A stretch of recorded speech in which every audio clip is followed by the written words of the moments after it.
Shellshock presents.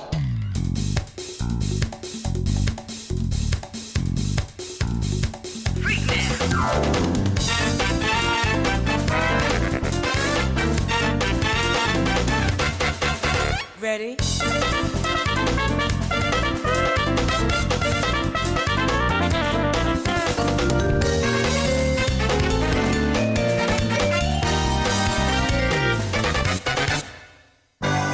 Sharing with Shellshock Season 4. New Age of Heroes.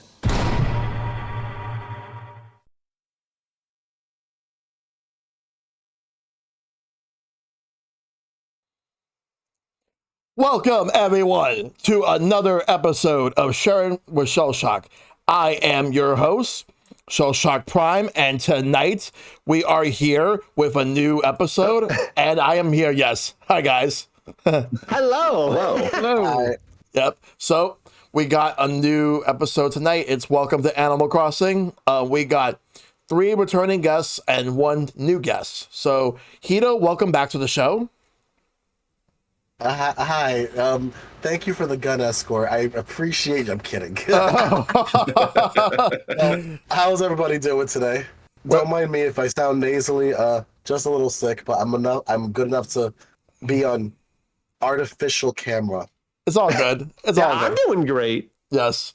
Good to see you, Andy. Welcome back to the show. Oh, thank you for having me. I'm glad to be here. Yep. And welcome for the first time, Korshal. It's great to be here. Yep. I know we've talked a lot, but I'm glad to be on a podcast format and just get to chill. I don't have to concentrate too hard in gaming today. Well, this ain't no Fortune Street today, so. Don't remind me after last night. Oh yeah. Wow. And good to see you, Zenspath. Welcome back. Thanks for having me. Good to be back. Yep. So, we do have different topics each week, and again, like I said, Animal Crossing is this week's show. But first and foremost, Hito, remind everybody what type of content you do. Hey guys, I'm a retro variety streamer that does a lot of has been doing a lot of more multiplayer games now on Twitch, but focuses on retro gaming and other types of video essays on YouTube. So you can follow me on Twitch and YouTube. Yeah. Yep. Fingers up. Yep. And what about you, Andy? I'm also a variety streamer. I go between retro and what are they called? Modern games. Lately, I've actually been playing through Banjo-Kazooie Nuts and Bolts. I finished the remaster of Croc, just to kind of give you an idea of the different games that I've played recently. Mm-hmm. If you follow me on Twitch, Andy_Bundy, that's where you'll find me most of the time. All right. And what about you, Korshal? What content do you do? So I kind of, stream as a hobby, variety stuff, mainly platformers. I love platformers. I'm also a very outspoken fan of Mario Party and Fortune Street. I also love randomizers. My other big thing I do a lot is I'm a kind of a burgeoning music remixer. I like remixing video game tunes. I've been practicing a lot with the Mega Man X sound font on my YouTube channel. Mm-hmm. But I also just love synth rock kind of stuff. Yes. Eurobeat. I'm kind of learning it all as I go, but it's a thing I really have a strong passion for. Yeah. Yep. And what other one? Yeah, we got another one, Hito. And what about you, Zen? I'm the host of the Zenspath Entertainment Network podcast, where myself and a group of friends will talk each week about what's going on in the world of gaming. Right now, we've been talking a lot about the Switch 2 stuff and a lot of kind of clearing up a lot of the misinformation that's been jumping around. Yeah. I stream rarely, but we just play a lot of stuff online and just love talking games and tech. So. Oh yeah, absolutely. So. Let's get into the nitty gritty with Animal Crossing. So Animal Crossing started back in 2001, and it was the very last N64 game released by Nintendo, at least in Japan. That game never released here. But we did get a version of it that did release here a year later on the GameCube, which in Japan, the series was called Dobotsu no Mori, which is Animal Forest. The GameCube version was Animal Forest Plus. What we got here is Animal Crossing. And I remember the commercials when they first showed it off. Like it was basically a parody of the real world, but with Animal Crossing. I just thought that was pretty cool. Um, so we've had a couple of games, and the best-selling game in this series is Animal Crossing: New Horizons for the Switch, which is absolutely astronomical, given the fact that the series itself has been popular, but never to the degree that it is now. But it's just impressive as to where Animal Crossing ended up over the years. But let's talk about our first experience with it. So, Hito, my question to you right now, and I'll be starting with you on this one. What was your first Animal Crossing game, and what was it like when you started it?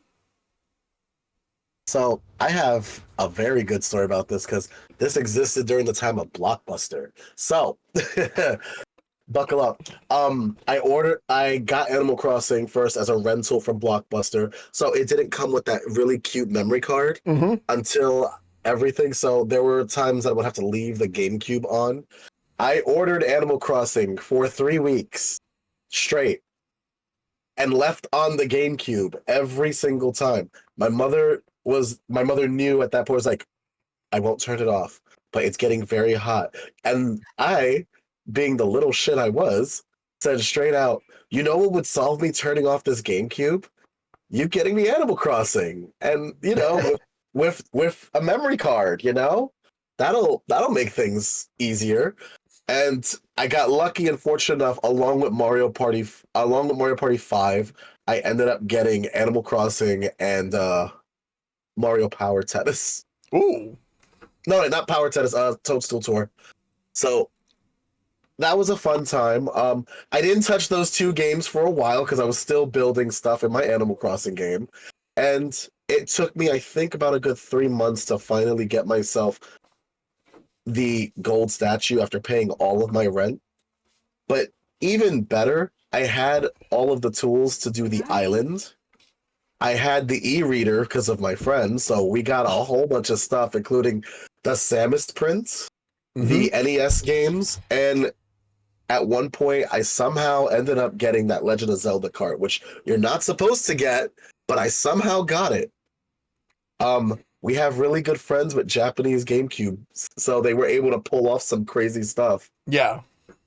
That being said, I started Animal Crossing really young. I think I was around like 8 or 9. I got looked at very funnily by a friend of mine. He's like, why are you playing that game? Isn't that game for like, you know, people who like Hello Kitty? And I'm like, don't talk to me. Don't talk to me. Just don't talk to me. Like, you don't understand. Okay? I didn't know, like 15 years now, or even longer than that.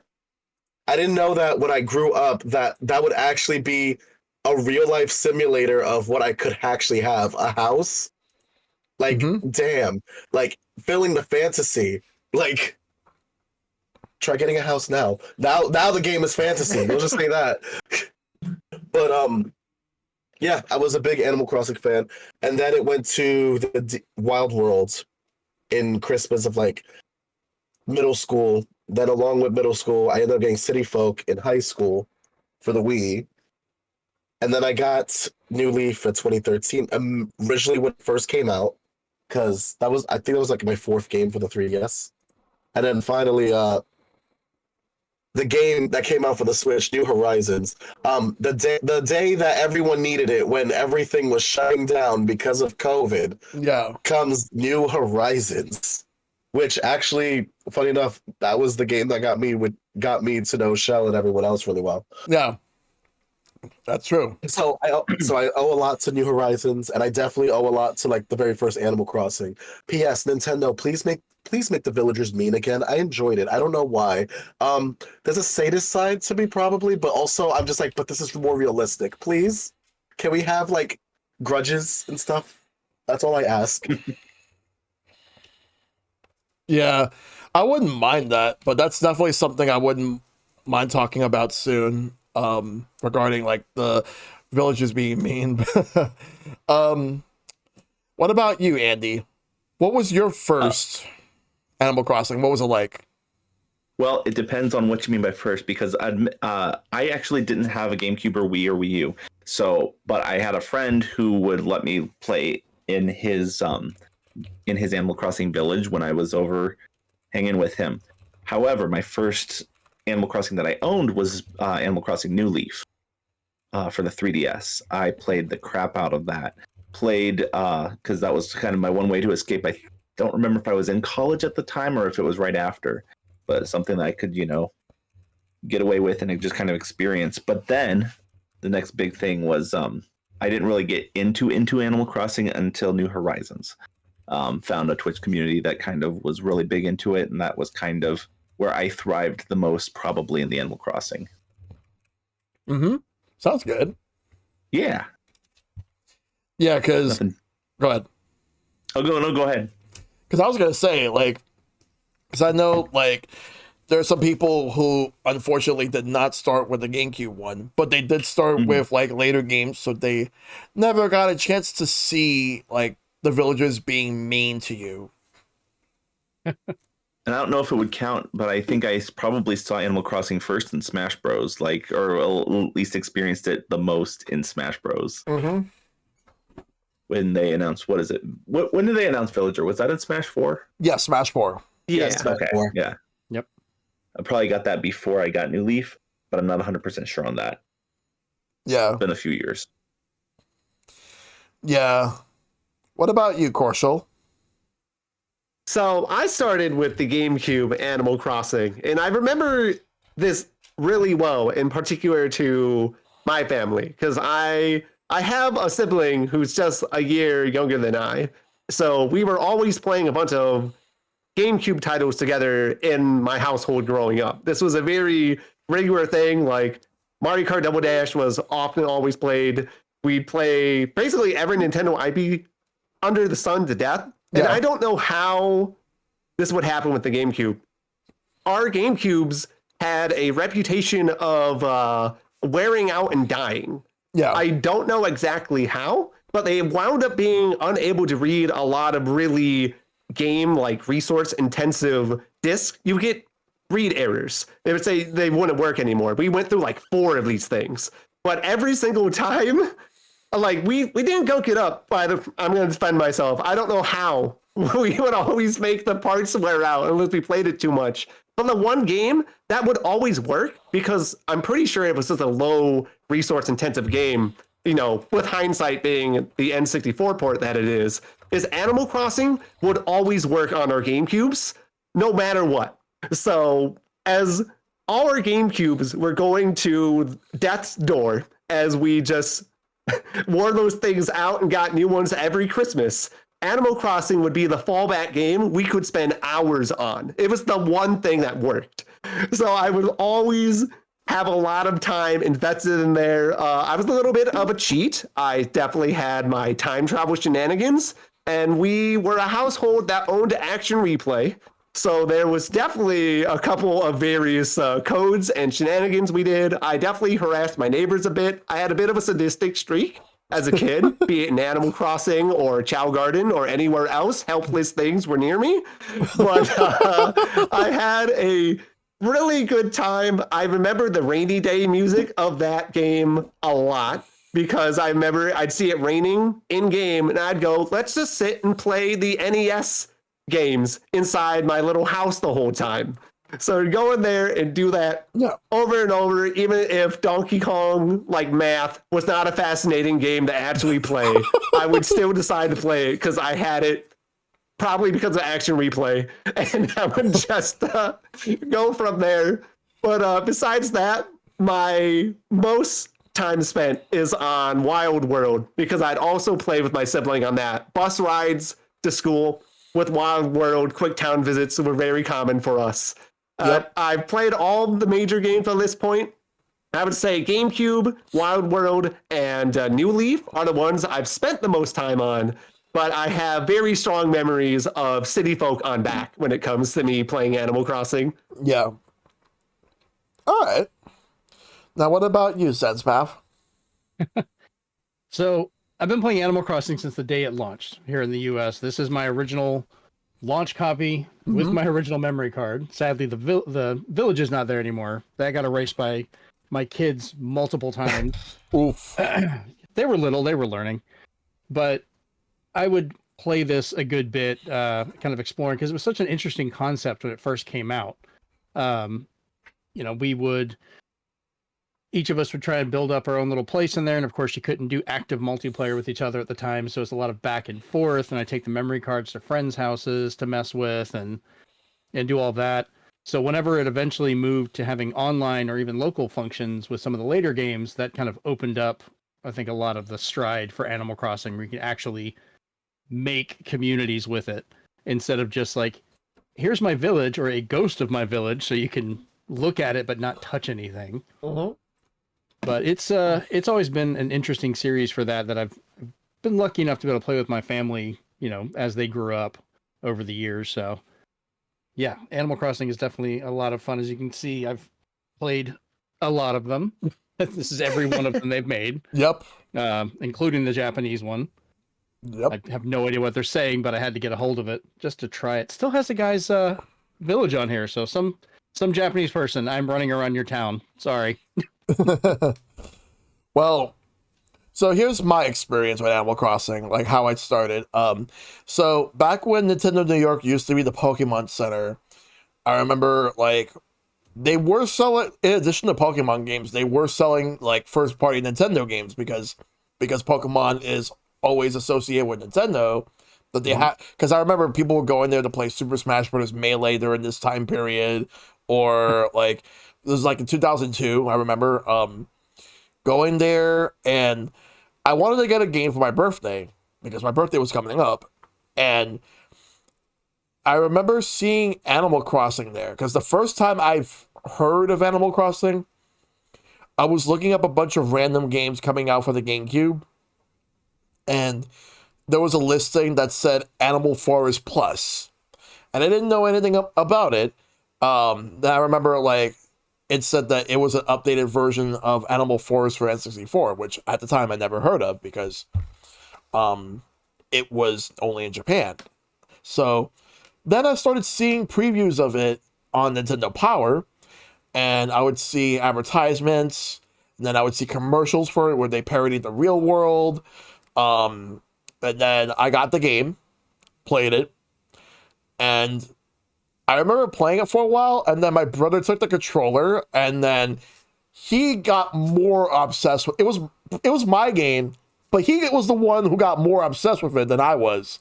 But I enjoyed it. Like we basically built the same village together. We just have our own characters living in the same village. Like I had mine, he had his. And what happened is that we had some very nice villagers at the time. I remember I had Ace being one of those villagers. I don't remember who else was in my original village, but what I do remember was the fact that I lent the game out to one of my best friends in school, or rather just the memory card. I lent it to her like during Thanksgiving weekend back then, and then when I got it back, I got some very special NES games that even I was astounded that I even got these games. I got like Punch Out was actually one of the rarest games to get. And it was the Punch Out featuring Mr. Dream. But I've unlocked a few back then. I remember unlocking Clue Land. I've unlocked Ice Climber. Well, no, Ice Climber was not one of those unlockable games. But I've unlocked Pinball. I've unlocked a couple of others. They're mainly like a lot of the early NES era games. And then the ones that there were 4 games that were supposed to be released through e-reader cards or promotional events, but it never happened for some reason. And those 4 games were Super Mario Brothers, The Legend of Zelda, Mario Brothers, which is the classic arcade game, Mario and Luigi, and Ice Climber. Those were the games. And I have them. And it's because of the fact that my friend, she had an Action Replay. And that's how we got it. And I remember that's actually how I started playing. That's actually the very first time I've ever played The Legend of Zelda for the NES. I never owned it as a kid, so that was my first time playing it. But this was like when I was when this game came out here, I was in the 10th grade in high school. My experience was just magical, just how like Animal Crossing was just this completely different world. It's like it's an escape from reality, going into a different world, meeting new villagers, like all these animal villagers who, at first, I thought they were very nice, and some of them were, but they were mean. Some of them kind of acted like bullies. Like if you have the grouchy ones, they're bullies. They're very big bullies. Oh my god! And then and every game afterwards, Nintendo had to keep toning them down. Like, I felt like they were the most toned down in New Horizons, especially New Horizons. Like, I mean, they were very toned down in New Leaf, but New Horizons, oh my god, they have no sauce whatsoever. No, like, their personalities are basically similar to each other. Just very cheerful, happy to be there. Even the grouchy ones, when you expect the grouchy ones to at least be mean to you, they're not that mean at all. Actually, they're not even mean. But but my first experience with Animal Crossing was really good. Just the fact that you had a really cool village, but the NES games were just really nice to have.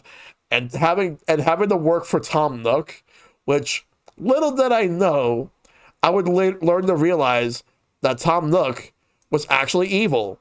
And Tom Nook was actually somebody not to be trusted when you went in the grand scheme of things. So yeah, that's my early experience with Animal Crossing. So Andy, we're going to start with you on this next question. So what is your favorite Animal Crossing game, and who is your favorite villager? Well, my favorite is Animal Crossing New Horizons. I spent a very large amount of time refining my island. I've only done the one island, Ursaria, Yep. because bears. But favorite villager, I go between like 2 or 3 of them. Probably my favorite has been with me since the beginning. Poncho, little blue bear. Yeah. Little blue jock bear. makes sure always comes and tells me about flexing and all that fun stuff, and is just kind of stuck by. He hasn't left the island, surprisingly. Yep. But that's probably my favorite one. We had a my one thing I really liked about the New Horizons is that, similar to what some people had talked before, I think the community that I found through Animal Crossing, because I had some friends who would play like Splatoon, and then when the pandemic hit and lockdown, everybody kind of went to Animal Crossing, and then I started making some friends through that, which was kind of really cool. I actually have some custom. I was looking before I came on at the custom designs, and I have a bunch of my friends' Twitch profile pictures in my house with a bunch of like their profile pictures just along the wall as custom designs. Yeah. Oh. So it's kind of a cool reminder. Oh yeah.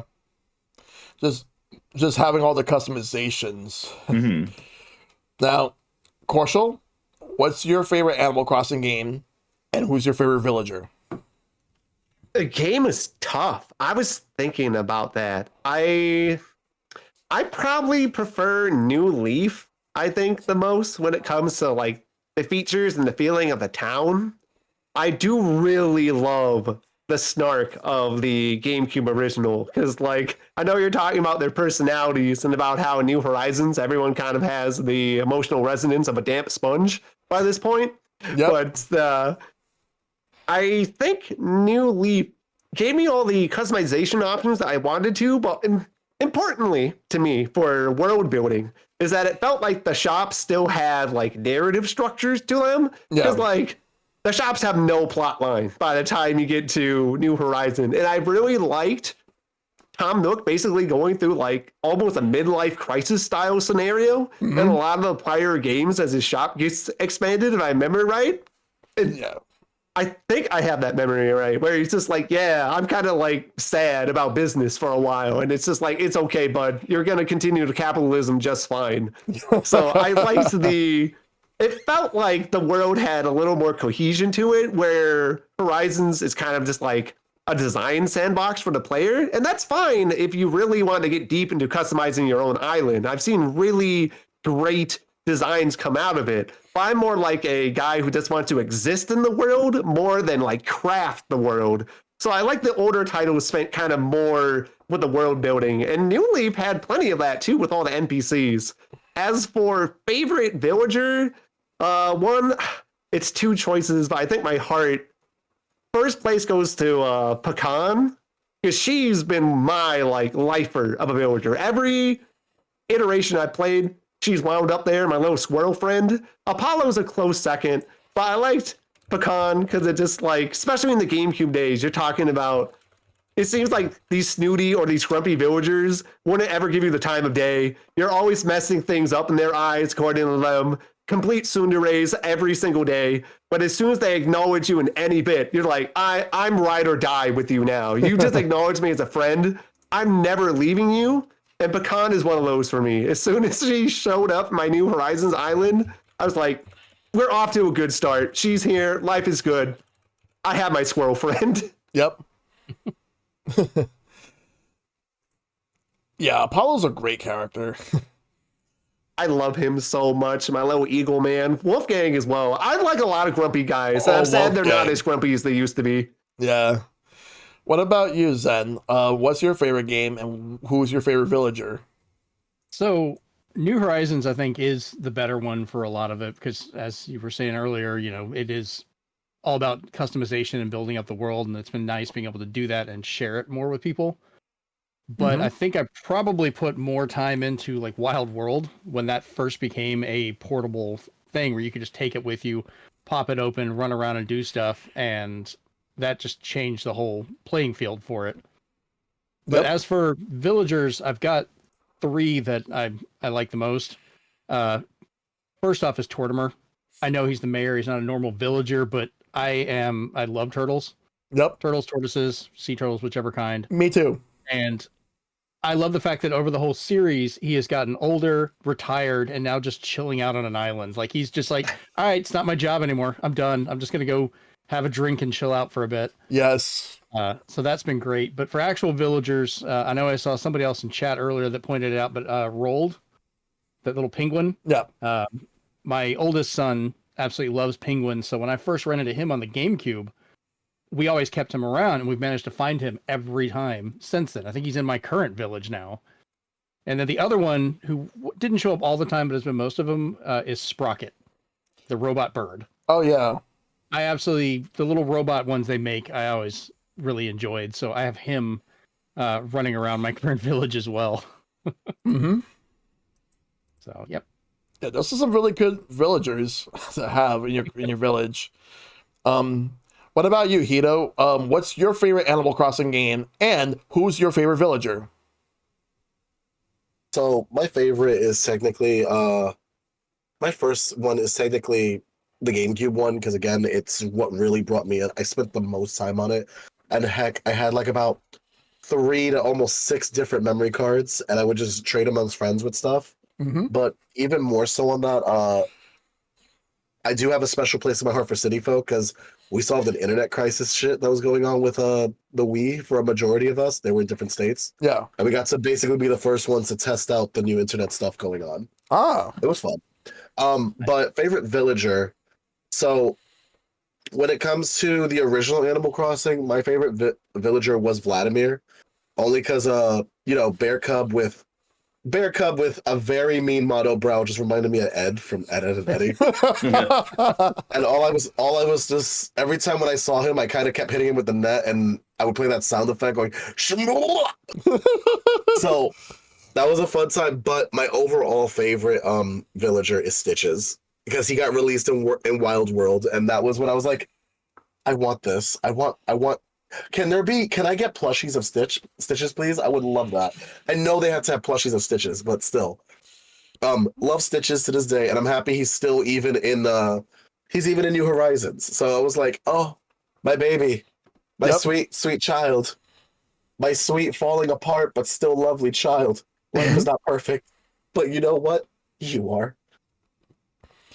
Yeah, And Stitches is yeah, great. and Absolutely. he's the lazy personality. So mind you, he's the thing that I can't do. I can't be lazy unless I'm sick. Yeah. Which, unfortunately, like I said, I had a lot of lazy days this week because I'm sick. But yeah, I usually can't be lazy. So I'm like, Stitches, you do that for me, okay? hmm So, So- so for me, like in regards to my favorite Animal Crossing game, I'll admit I did like after I played the GameCube one a bunch, I would think that I would enjoy Wild World. To be honest, I didn't. I just couldn't get into Wild World. I don't know why I couldn't get into Wild World at all. Like it's not a bad game. I just could not get into that one. So the Skip City Folk, um, but and I almost did not get New Leaf, but a friend of mine that I've known for a long time decided to be like a really nice guy and be an asshole and pre-ordered the game for me at GameStop. So I I picked up he put it under my name and I picked up the pre-order of the game when it came out. Got it. And then I played it and I'm like, wait a minute, this is actually a really good Animal Crossing. Like I love New Leaf. New Leaf was like I just felt like it felt different from Wild World and City Folk to the point where it just felt like a genuine new game. The villagers were really cool. The world in New Leaf was wonderful, very nice. Having like you have like the village and then you have like the city right behind it with like all the big shops, like all the things that you can do. You can go to Tortimer Island, play the mini games there, like the hide and seek or like the fruit collecting. I thought those were fun. Um, and then they had the Welcome Amiibo update where they added a lot more content and even added Animal Crossing Puzzle League, which that's actually the last Puzzle League that we've got so far. But the fact that they decided to put Animal Crossing Puzzle League in there was pretty bonkers. But I liked it. And then we got New Horizons, which was the one that brought a lot of people together in a very rough time in all of our lives because we were in a global pandemic and we couldn't do anything. So the best way to come together is to play Animal Crossing. And that's what we did. And that's why the game sold as well as it did. My personal favorite in the series is actually like a toss-up between New Leaf and New Horizons. I would give like here's the thing, because both games have pros and cons. And some things I like one over the other. Like New Leaf, the villagers have a lot more personality than they do in New Horizons, and I like all the sub like the sub content they have. Like for example, you go to the island to do the mini games. Like the fact that you are the mayor now is absolutely like impressive to me. The fact that they made you the mayor in New Leaf, then there's just so much content that New Leaf had right from the get-go. Whereas New Horizons, I love the customization, being able to customize anything you want. I've actually made my room into like a streaming room. Because obviously when you're a Twitch streamer, you gotta have that. And that's what I did. I even like I made like my island as like an amusement park, arcade, like a fun hangout spot. So if people want to just come over and just chill, it's one of the best places to go and chill. That's what I wanted to do. That's the vibe that I had in mind. But me personally, I would probably give the edge to New Horizons because I spent the most time on it, and it's the most social I've been with Animal Crossing than any others. But I could see why people like New Leaf more. But I'm gonna give the edge to New Horizons. Now, as far as the villagers are concerned, the villagers that I absolutely love, I'm gonna name a few. Like I don't want to name too many because obviously we'd be here all night if we were. But so there's a villager, not a lot of that doesn't really get talked about as much, but I personally adore. I absolutely love Apple. Apple to me is super nice, super cheerful. Just just wants to be your friend. She's a hamster who just happens to have like every single furniture that has like an app, like anything Apple, like a TV or a chair, table, all that, everything Apple. And her house, very nice house. That's one I'll name. Another one that I will actually name is Benedict. He's a chicken. He's a lazy chicken, but I absolutely love him. But there was another chicken that I absolutely enjoy. I forgot what was his name, but he had like a knight helmet. Oh, What was his name? What's his name? I know exactly who you're talking about. Yeah, he's a chicken, like, but he has the grouchy person. Nox. Yeah, I love Nox. I love Nox. Oh my god, he's in my island. He's still in my island. Nox is one of my favorites. Yeah. Egbert. I think I remember seeing Egbert. Yeah, Egbert was actually pretty cool, but I have Raymond in my island. I love Raymond's great. I love Raymond. Oh my god, I remember so many people were fighting for Raymond. They would go out of their way to try to get Raymond into their island. People desperately wanted Raymond, but I'm like, nope, he's mine. They're paying good money for his amiibo card too, I think. Yep, he's mine. But there's another.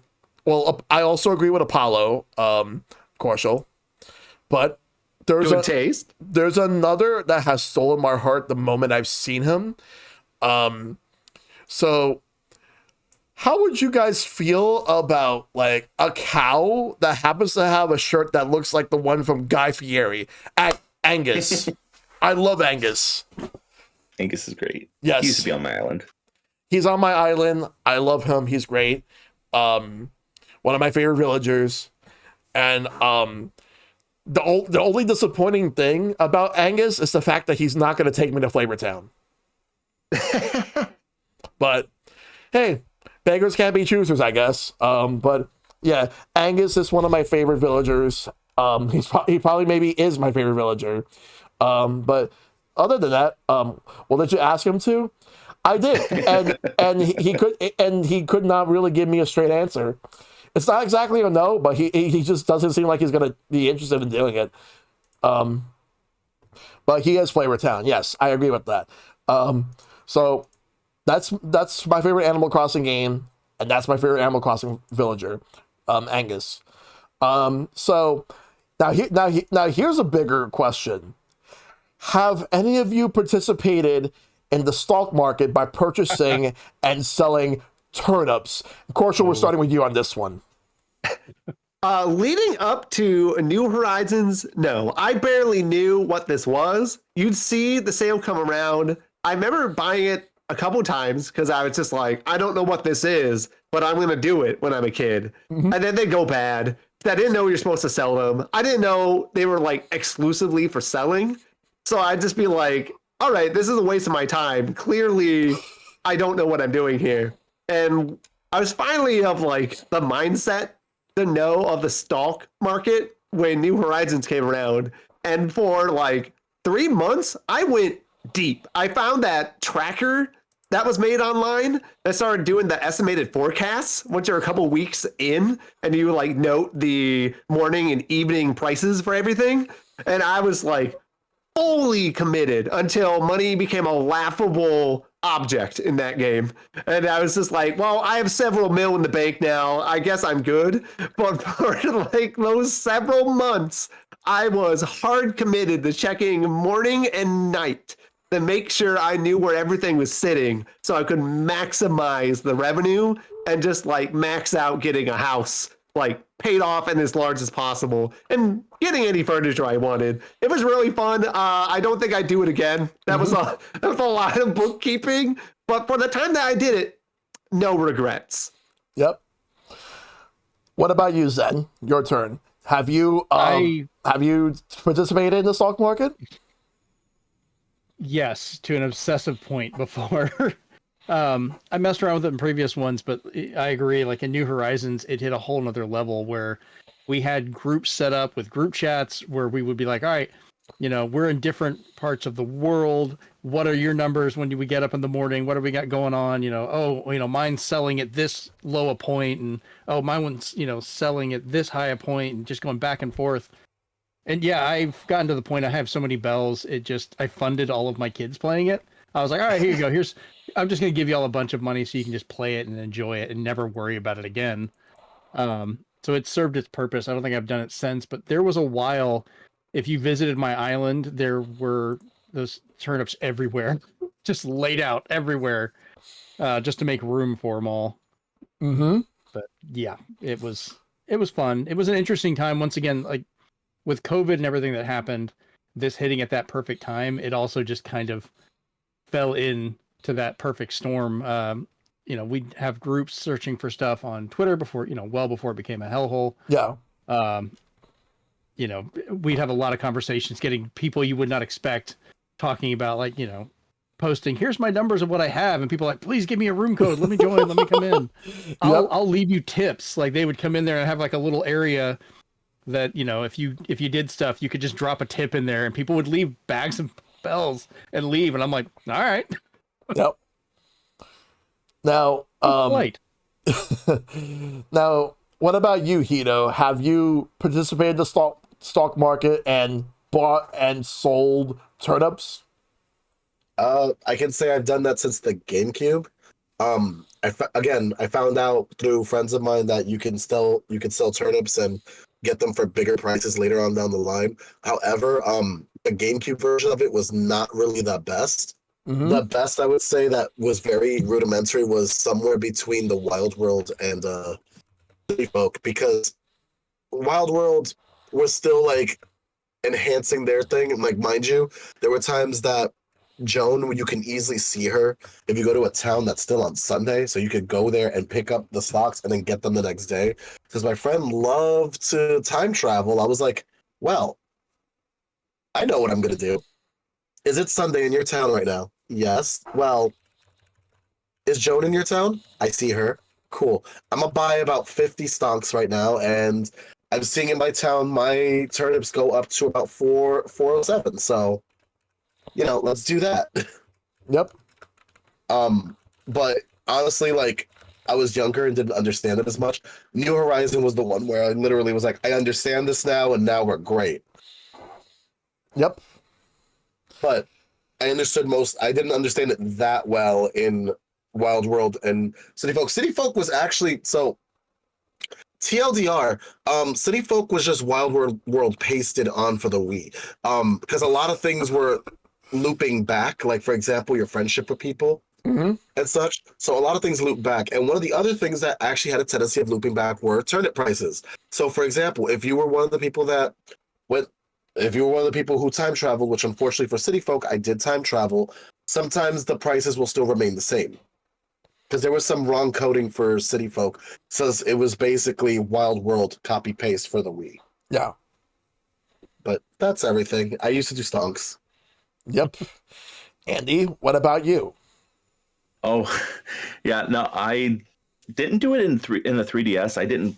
Must not have played during the weekends or something, because I don't know if I did run into Joan, I probably didn't realize, oh, these change whatever.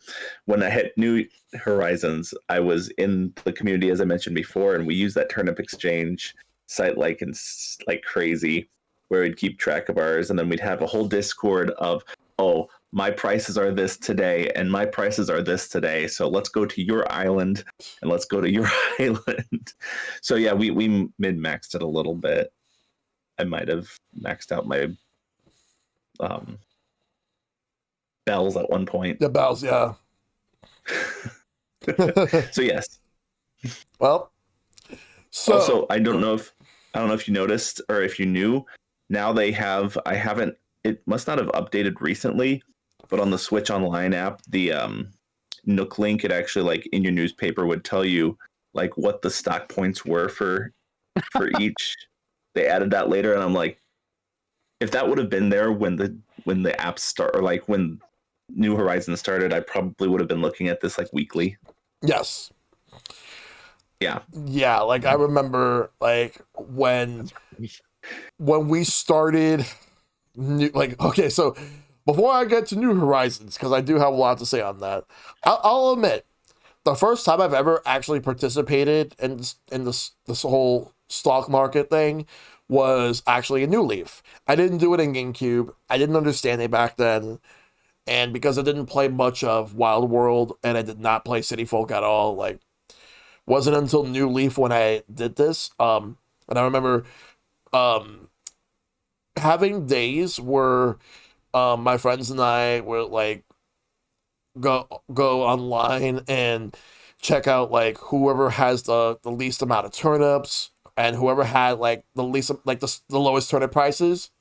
We would go in, buy turnips, leave, come back, rinse and repeat. We would do that every single week until Joan was no longer in the village, because she was the one from Animal Crossing on the game. Well, N64. I don't know about N64, but GameCube, all the way to New Leaf, every Sunday morning, like selling turnips, and you had to find her. You had to look all over to find her, but it's a lot more like difficult in New Horizons because of how big the islands can get. But speaking of New Horizons, instead of Joan, it's her granddaughter Daisy May who took over because Joan retired. So naturally, you would have Daisy May come in every single Sunday, and Daisy May would sell the turnips. But why is New Horizons more special than any other game in the series? Here's the thing. Again, we were still on lockdown, COVID, and we had nothing else to do. So every Sunday, it got to a point where when I would look at Twitter and I would see people asking for turnip prices, and then people would start comparing the turnip prices, and then they'd be like, oh, let me go to your island. Let me go to your island. And at first, here's the thing. It was both an amazing thing and a terrible thing.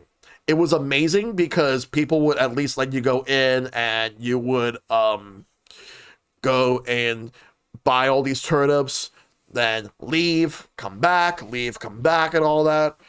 But it got to a point where, here's the terrible part. People ended up creating a system in which that you had these queues. You had to wait in line in order to be able to go into someone's village to sell the turnips on whichever days. Because the thing is, on Sundays are the only days you cannot sell turnips to Tom Nook, because that's when you had to buy them from Joan, or in the case of New Horizons, Daisy May, and buy the turnips. So unless the only exception is if you time travel, but time travel is a different story.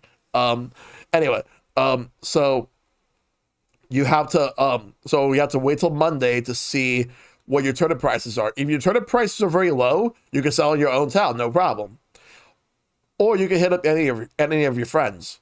But if none of your friends have the ideal turnip prices, you'll have to look elsewhere, whether it's on Twitter, on Reddit, or anywhere else. Or like, there's even Discord groups dedicated to this too. You may find it, but the bad part is there are people who not only have long queues for you to wait, but the worst is when they expect you to pay people for each trip in order to be able to do this. I'm like, if that actually ruins everything, because of the fact that I want to be able to go in. If I want to actually give someone money, it's because I'm like, thank you. It's a thank you for letting me in. Here's a little bit for you.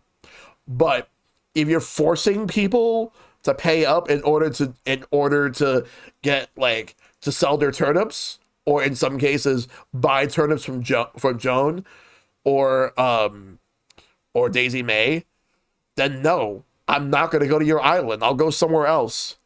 And the thing is, those people, they expect you to just hurry up and leave. Like and I get it. Don't trust your stuff. Like that goes without saying. But then you do have some nice people who, in addition to allowing you to sell turnips in their town or buy turnips, they also have free items they want to give away. They have like a small corner or a big corner where they have free items they want to give away. They're very generous about that. And I'm like, those people, I'm like, okay, you've done so much for me. Here's a little bit for you. Thank you for that. So the whole stock market system got so corrupted in New Horizons. It's basically a huge money laundering scheme from a lot of people. People were playing the capitalism and money laundering game. That's what Animal Crossing teaches kids. Money laundering is okay. Capitalism is okay. Tom Nook wants you to know that. That's the way Animal Crossing works. My favorite story about the turnip thing was the one where what's his name? Elijah Wood, the guy who played Frodo in the Lord of the Rings movies, like found this random lady on Twitter, or a random person on Twitter, and was like, "Hey, can I go to your island? Your turnip prices are high." And that was newsworthy at the time. And speaking of which, I remember that there was a former movie screenwriter, Gary Whitta, who has partnered with Kind of Funny and used to be part of PC Gaming Magazine. He used to have an Animal Crossing podcast, Animal Talking, and he would sometimes get some celebrities to be a part of it, or like big YouTubers and all that, talk about Animal Crossing. And the way the podcast worked was he actually had them go into his village, go into his room, which was a podcast room, and everybody would like basically guest on the show, like a talk show. That was amazing. That was incredible. Yeah, I remember that. That was great. Yes. But yeah, stock market, yes, I participated in it. I've made so much money out of that. I actually still have a lot of money that I have not spent yet. But I do want to bring up a bit of a serious topic that but at the same time, I did help a really good friend in need, because here's the thing about Animal Crossing, especially New Horizons. When that save file is gone, it's gone. So yep. if for whatever reason it's gone, I've actually helped way too many people like get their stuff back, or get new versions of their stuff. But the thing is that you need to have your save file in order to be able to use the game, because you can't exactly transfer it. I get why Nintendo decided to do the way they did, because they don't want people to copy or duplicate items. I get it. Same thing with the money. I understand that. They want people to have a really good experience, but at the same time, the save file should not have been compromised in a sense where you have to just keep it locked into a console to be able to play the game with your data. And they have weird ways where you can transfer it, but not everyone's able to do that, sadly. But unfortunately, I knew some people who lost their village, and they had to start over again on a new Switch because of the fact that Nintendo decided to just thought it was a good idea for you to have the save data, because it does not. It's one of the very few games that doesn't have cloud, because people would actually use that as a way to manipulate item duplication, money duplication, and all that. Which it's a bigger issue for Pokemon, but I'll talk about Pokemon in a different podcast. But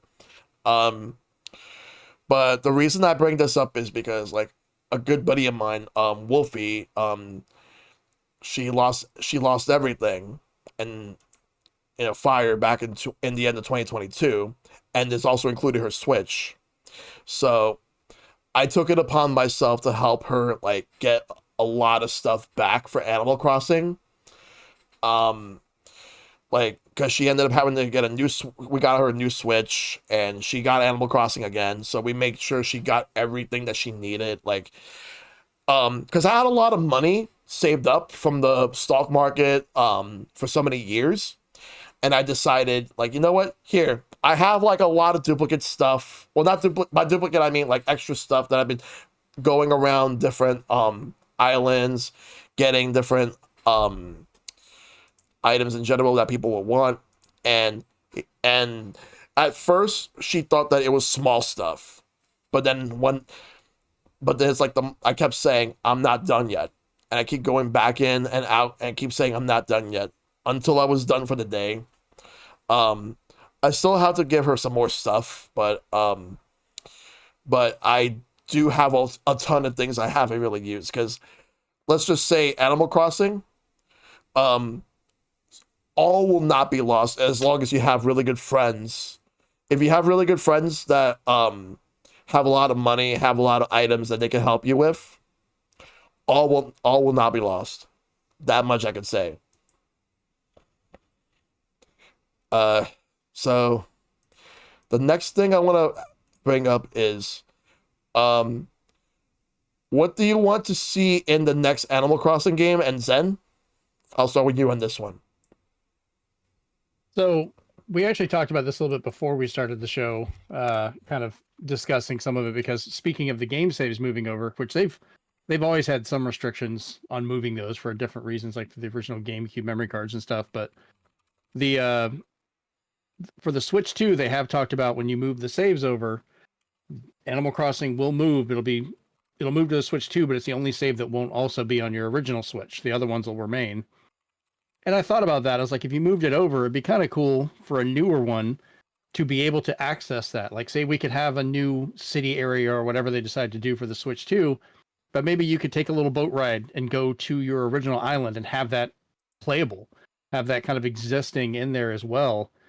To be able to keep your villagers, maybe decide if they move back and forth, things like that. That's one of the big things I would like to have. I'm sure they're going to have more integration with the new chat services and stuff as well to see how that goes. But yeah, that's the big one, is accessibility to the old save with the new game. Just make it a new island or part of what you're building. Oh yeah, that would be fantastic to have. Now, Hito, what would you want to see in the next Animal Crossing? Honestly, I would like to see some form of our older stuff back a little bit. Again, please bring back the personalities. I don't like my villagers being decorations. They're cute to look at, 100%, but I need the personality again. I need to feel something, like legitimately. I love New Horizons and all of the things we could possibly do. I think it's perfect the way it is, actually. Yeah. But the villagers, there's no soul anymore. There's no like incentive to get close to them, and it doesn't feel like you're getting close to them. It's just, oh hey, I like to sit. Okay. Yeah. And it's giving me, like, how do I put it? It's giving me dating site vibes. Hey, what you up to? Cool. Unlock. Hello? Oh my God. Pigs? I'm cool. I'm good. Like, that's all it is. And it feels so disingenuous. And I miss how many personalities we had in the original Animal Crossing. I still go back to my original Animal Crossing, and I rebought Wild World when it was stolen from me, just literally last year when I got my PS5. Yeah. Because I found it for $32 in GameStop. And I'm like, oh, this is actually pretty cheap for the game, considering, DS game spikes. Oh yeah. But all together, like, I need some personality. Like, legitimately, I can't feel like I'm talking to somebody on a dating site. I like to sit. Cool. Oh, I see you're doing something. Yeah. Cool. I need personality. Like, mind you, and the thing is, it's such a shame, because in Animal Crossing, they give you features for you to get close to the characters. The problem is, it doesn't feel like you are close to the characters. Because again, the personality is what makes me feel close to the character. If I got close to somebody every time because I spoke to them 3 times a day and they just told me I like to sit, how is that me getting close to somebody? Exactly. So, again, I just want those personalities back because legitimately the only reason why they tone down the personalities is because kids are playing it and they're gonna feel that their feelings are hurt. And I'm like, it's a video game. Do you know how many times in a video game we've been taunted by a boss or a character? Yeah. Hell, the Duck Hunt dog goes way back. That says enough right there. The Duck Hunt dog goes way back for taunting. Okay? I'm okay with that. Okay? It is fine because it's a game. It's a video game. I like that Tom Nook has grown as a character. I can stick with that. I like, oh yeah, now he's not as greedy as he was before. He's more chilled. He's letting his children take over the business. This is sweet. Just like how Tortimer literally retired. So like, I feel the ebb and flow of the timeline of Animal Crossing. But the one thing I hate about the ebb and flow of the timeline in Animal Crossing is the lack of personality. Where did it go? Where did the characters develop? Come on. I just want to see some development of these characters. Okay? And mind you, new characters can have new personalities. Seriously. Yeah. Just make me feel something, Animal Crossing, because mind you, I felt excitement because it wasn't because of the game. It was because COVID shut everything the fuck down. Okay, I needed something, and I was actually happy to play with my friends, even more so on that. But mind you, I feel like Animal Crossing has been dependent on its Wi-Fi and multiplayer versions of things, and that's fine and all. But like, honestly, just me playing alone. I remember just playing alone with Animal Crossing so many times. I at least enjoyed the character development and me actually feeling like I'm close to somebody. It felt like I actually earned that picture on my table. Instead of like, I like to sit like just pressing the same button over and over again just to get some sort of value. Mm-hmm. Like, and this is no shade on this simulator, by the way, but it's like Stardew. Like, yes, okay, we're getting there, but they say the same thing whenever you gift them something until you leveled them up, which is fine, but like, it still feels kind of dry. And I love Stardew. It's an indie game. I'm happy the representation it does, but I don't want to feel that from Animal Crossing because that game had so much personality until they decided to literally tone that down because they were like, the kids feel very sad when the animals talk crap about them. And I'm like, oh, okay. Fuck that. Just saying. Because at the end of the day, video games can also be frustrating. Okay? Depending on how difficult a game is, depending on how crazy a game is, how you can have an annoying boss. Like, mind you, there are literally YouTube videos of top 10 most annoying bosses or annoying characters. Yep. And I feel like we lack that again. Unfortunately, like mind you, people got rid of Rossetti. I'm like, damn it. I mean, yes, Rossetti's now used to rescue you. Cool. He's an ally now. But I remember his antagonistic ways. And to that point, it made me play more because I was frustrated. I'm like, I'm gonna prove a point. Yep. So like, bring back personalities in the characters. I'm sorry if the kids feel some type of way about literally, oh, the character's mean. You don't have to make it so mean. Even like mind you, the meanness of the characters in the GameCube and Wild World, they were laughable mean. Yep. Like they were talking crap about you, but it was kind of funny. I'm like, oh, I can just shut the game off right now. How about that? Like legitimately, it's just one of those. And that's what it is. Like, bring back the personalities, because mind you, not even the mean characters, but even like the jocks, the lazy ones, the ones that were foodies, the snooty ones, the refined. Like, bring back all those personalities. Because even the nice girl, I'm like, I can't tell the difference anymore between the personalities because some of it feels lost in translation. Yeah. And it's terrible. Like, Animal Crossing has become a huge phenomenon in the US also because of how many people play it. And when you just you just kill characters like that. Like, come on, it feels soulless. It feels very soulless. It does. Like, bring back those personalities, please. Yep, 100%. Like, I just like, mind you, when I got my picture of Stitches in Wild World, I was excited. I was like, oh my god, we friends, yes, besties, wiggle fingers with each other. Even though he doesn't have fingers, he has stumps because he's a teddy bear. But yes, like legitimately, I'm just like, I felt like it was earned, and I felt a connection. Yeah. We don't have that with Animal Crossing anymore. I feel like characters have died down, and we need that again. Because then I can make a top 10s list on most annoying characters in Animal Crossing. I can only do that up to City Folk, guys. Yeah, because New Leaf and New Horizons, it got worse and worse, and it's even worse now. Though there was more personality in New Leaf than there were in New Horizons, but I hope they do manage to give them more personality in the next game, but only time will tell. Exactly. Like, again, Nintendo, you write really great characters, and you've done that before with Animal Crossing. Yeah. Don't lose heart in that, please. Agreed. Thank you. Yep.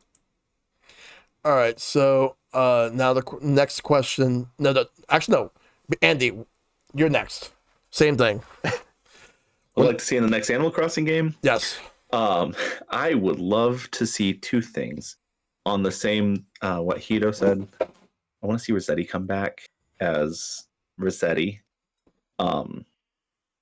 I mean, that's. I'll just leave that. He already has been discussed. The second thing, there are some village. I would like to see more broad Nintendo crossovers, right? So in New Leaf, the Welcome Amiibo DLC, if you used some of your Zelda amiibos, you could get certain villagers like Epona, Ganon, Wolf Link, Medley, I think. And then there were some Splatoon crossovers as well. I don't remember the names of the Splatoon ones. Yep. But bringing those back would be amazing, and maybe expanding on that a little bit. Obviously, there are a bunch of amiibos out there that they could possibly work with. But I would love to see some of those come in, even if they were like, I don't know, exclusive amiibo or something like that. I just want Villager Ganon back. Yep. And then just like, I would love them to improve the online so that you wouldn't have to stop if someone comes to your island. Yes. And improve the net code, but that's, I think, just an all-around Nintendo thing. Smash Crossing, exactly. Yep. So those are the three main things I'd love to see in a new Animal Crossing game. Okay, sounds good. Korshal? So this is, it really comes back to a lot of personality things. But the thing I've thought about, I want my shops back. A lot of unique little shops from New Leaf were delegated to daily event style.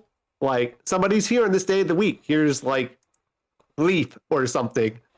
But what I really want more, building on top of that, is we're talking about like something that makes the characters more memorable. I would love to see more side plot, like narrative lines. Because I remember talking to those shopkeepers, you set up like the Able sisters, where they would start going through something. If you start visiting daily, they start giving you a story about their own lives that spins out that's unique only from interacting with them a certain amount of times.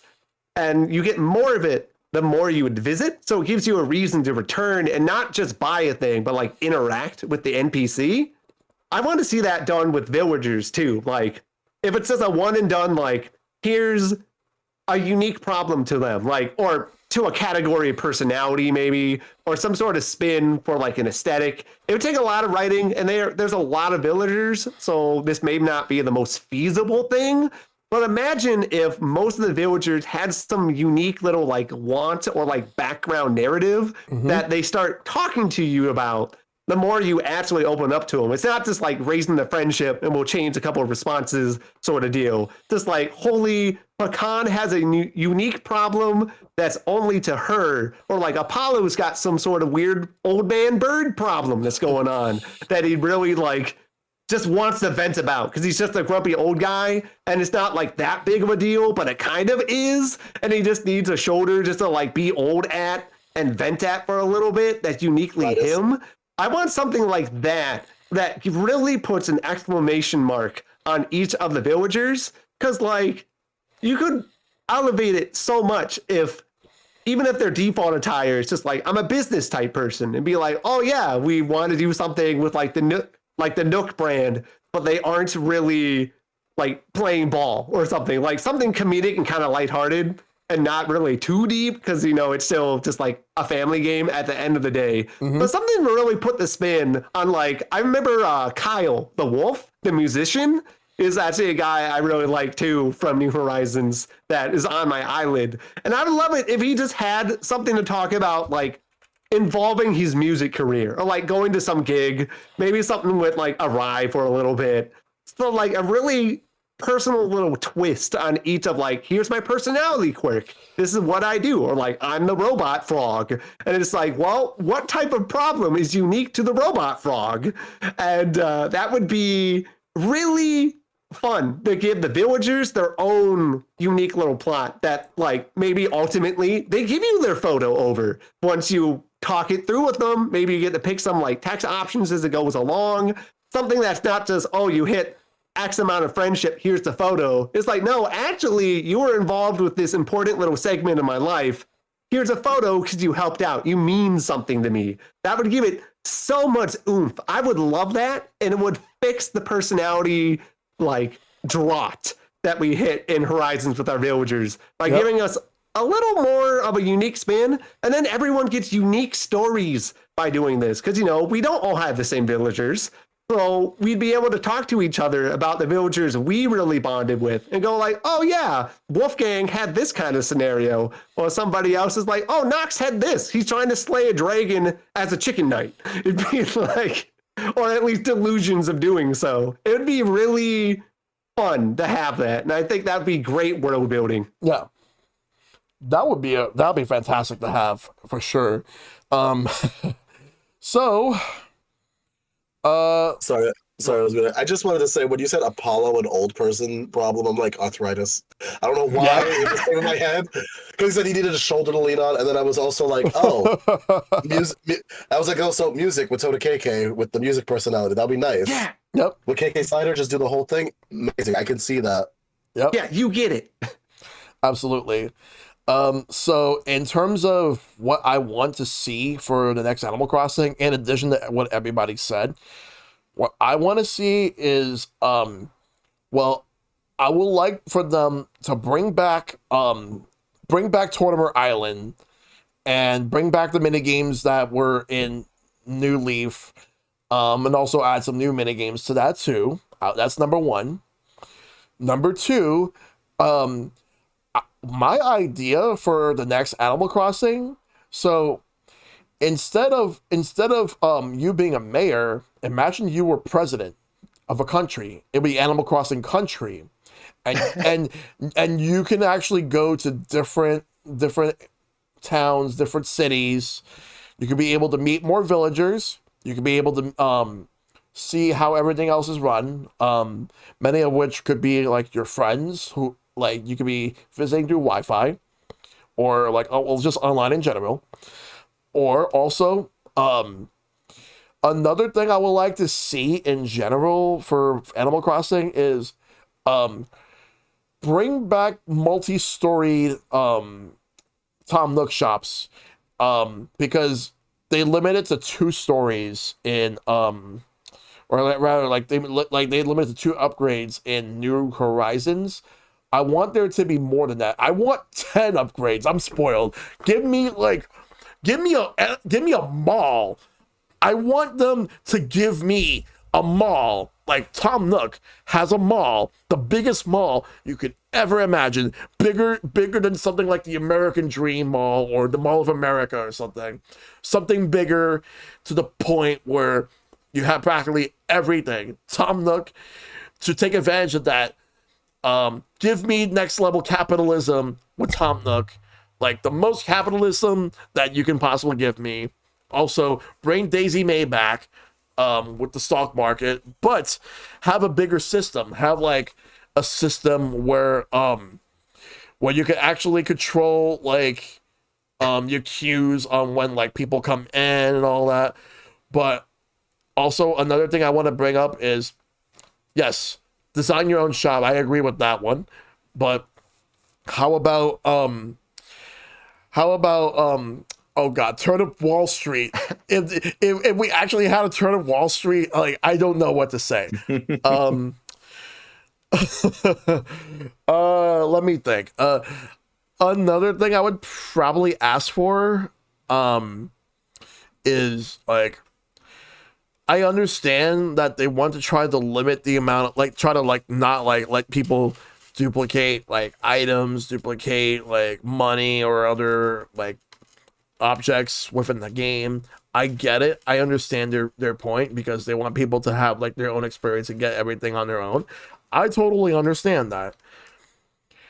I just think that in terms of the whole save data thing from New Horizons, I hope for the next game they find a better system, especially with Switch 2 being better hardware than Switch. I hope that they find a better system for this. I don't, the only, though, in regards to how they do it, I don't know how they would do it, but I would like for them to have a better system to handle, like, being able to let you keep your save file, but have the limitations where, like, where you can't, like, you can't duplicate items, you can't duplicate your money and all that, but still allow you to put your save in a cloud, but find a way where, like, there's a limit on how that works without having to lose your save file, because I don't want anyone to ever lose their save file for Animal Crossing ever again. So basically find a better system to handle that than how they did it with the Switch. That's that much I will say. And one more thing, in regards to what I want to see for Animal Crossing, like the next one. Okay, so improved quality of life overall, in both in terms of like how things work in the game and also online. In terms of in-game, like let's say if you want to sell items, you should be able to sell way more items in bulk rather than one at a time. You should be able to like basically just the small things, just make everything quicker so that you could be able to like make things easy, save some time, and also when you leave someone's island, there should not be like any notification that lets you know when someone's leaving or when someone enters. Like they show like I get why they do that though. You have to sync between the people, otherwise it could really break it going online. That's why they have to do that. There is right, but I feel like there could be a way to circumvent that, like a compromise, make it so that could still be in the thing, but as a compromise, if you don't want to see it, like there could be a setting where you don't want to see it, but it would happen in the background. You just don't see it. Like the game would still be going on while like. Yeah. Well, they have to stop everybody what you're doing, because if you're digging a hole while they come in and it doesn't sync correctly, it could lead to errors, and that's where you get corruption.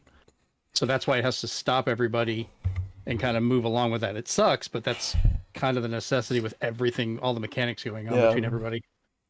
Yeah.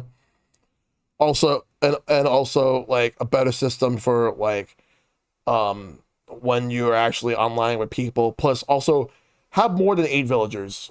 Or no, rather more than 8, like total of 8 people online. Like, I mean, considering the fact that since Mario Kart's gonna have like 24 players online, I think that we might see some games in the future with more people being able to join games online, and that may actually also lead to Animal Crossing. But Animal Crossing 99, I don't know how that's gonna work, but unless you want to do like ultimate fishing experience from 99. But that's something to figure out. Okay. So Also, if we're customizing malls here, one of those customizations better be Coconut Mall. yes, please.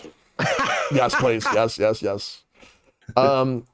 So now I'll ask you this question before we do the community topics. Hito, how much does Animal Crossing mean to you? It's one of my top 10 games, honestly. I think I still have like my top 10s list of like games that I currently enjoy that I still haven't finished the video for 2 years. Anyway, but all together, I love me Animal Crossing so much. It's definitely a big one for me. It has a lot of memories. I've gotten through literally like partners before because of Animal Crossing too. I would meet partners and then probably break up, and I'm still happy with the person I'm with now that we're still playing Animal Crossing together. I was so happy when he said he wanted to try it and he got New Leaf like right before New Horizons came out. Yep. So legitimately, it's a big deal. Hell, even my mother played it because you know how Animal Crossing in GameCube gave you 4 houses, right? Yeah. Fire Emblem 4 houses, the extra Animal Crossing house. Anyway, that just happened. Oh my god, amiibos with the freaking Animal Crossing 3 Fire Emblem 3 houses. That shit. Okay.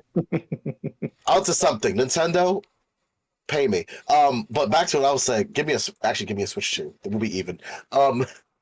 But all together, like it's a big deal for me because I connected with a lot of people with Animal Crossing, even people I never met before, which were like all the way in like Wisconsin and stuff like that. I don't talk to them anymore, unfortunately, because after City Folk kind of died down, you know, not much going on after high school. But all together, Animal Crossing definitely is a big deal for me. And Yep. I even have like a cemetery plot in New Horizon for my grandparents that passed away. So like, mind you, for me to actually mortalize that in my own thing, like that's like a second home that I can digitally hide in. Can I actually hide in it? No. Wait, what? I said you're not the only one for that. I'll talk about it in a minute. Yeah, like mind you, I wish I could just go into my Switch and actually live in my house. That will solve a lot of problems actually. But you know, the VR technology hasn't accounted for filling your stomach up and getting your health in check. So, you know, one day, if, you know, science can actually take reign for a little bit, you know, Yeah. just saying, let that be known. Thank you. I said what I said, government. Yep. Keep your religions out of this. Like, it's the religion and science, 2 separate things. Keep doing both. Yeah. All right. Andy, how much does Animal Crossing mean to you? Well, I wouldn't consider it probably my top game. Obviously, that's reserved for other games. I definitely have a lot of very fond memories for Animal Crossing, and it's one that I can come back to every once in a while. I'll just come pick it up, walk around my island, just kind of. It's a feel good game. It is something that if I need a pick me up, this is something that can lift my spirits. So as I said, while it might not be my top 3, it might be in my top 10. I'm not going to rank all those kinds of games, but I would say that Animal Crossing means a lot more to me than a lot of other games. Yep. and that's fair. 100%. Mm-hmm. What about you, Korshal? Animal Crossing for me is man, I'm trying to think the best way to word it. I really adore this series and I love the characters, and there's so many, especially now online with the online community and the type of like continuing jokes and opportunities that have been provided because of Animal Crossing. Like the whole Doom Animal Crossing thing was the best thing in the world when that came up. Yeah. For me in gaming, it's a very hot and cold like passion, not in like the way that I dislike it. It's one of those games where as soon as a new entry comes out, it absorbs a year of my life, like on and off. I will go through all those events, all the holidays, get to see the store expansions, fish a lot, fish a very high amount. I love the fish in Animal Crossing, and it will absolutely take over my like spare time for a bit until you do everything, and then you kind of tend to drift away for a bit when you have the attention span that I do with things, but you always think about it. And like, even though you go, I play this game so hard for so many hours on end, and then I like drift, and the town just kind of becomes a memory for a lot of times, unless you find friends asking to play with you for a bit. They announced a new one, and I'm like, I'm full in, full send, day one. Let me buy this again. I'm instantly ready to dive back into this pool. And that really speaks, I think, to how much I care about it. That like, I can have it sweep over me just like the high tide. And even when that low tide comes in and I put it down for a bit, you drop another one in front of my lap, I'm picking it up and I'm going to play it again because I love all my little animal interactions. And getting to see the returning villagers have always meant something to me, even if, as we've said, they've kind of had sanded off personalities. Getting to see the sites, like, it's such a good comfort food to me that I just can't stay away. I'm going to continue to play it as they continue coming out. Nintendo knows this. I know it. My wallet knows this. And we're just going to keep having this happy little song and dance. And it honestly is such a good feel. So I love getting to share it with everyone around me, too. Yeah. All right. Zen? So Animal Crossing for me has always been kind of a meaningful thing because I was older whenever it came out, but my brother and sister, you know, are much younger than me. My brother was 10 years younger than me, my sister being 12 years younger. So by the time they got a GameCube, that was something we would kind of share the memory cards to see what we had going on with it for those few times we were able to get together. But then, of course, as I said, you know, as my kids grew up, or me and my wife would play it together or do things. And she's not huge into gaming, but she does enjoy Animal Crossing on occasion when she kind of gets into it. Yeah. So at this point, every Animal Crossing has kind of become a time capsule. If I still have the saves, I don't have my GameCube one specifically because my kids didn't learn how to control memory cards until later, and overwrote every one of them.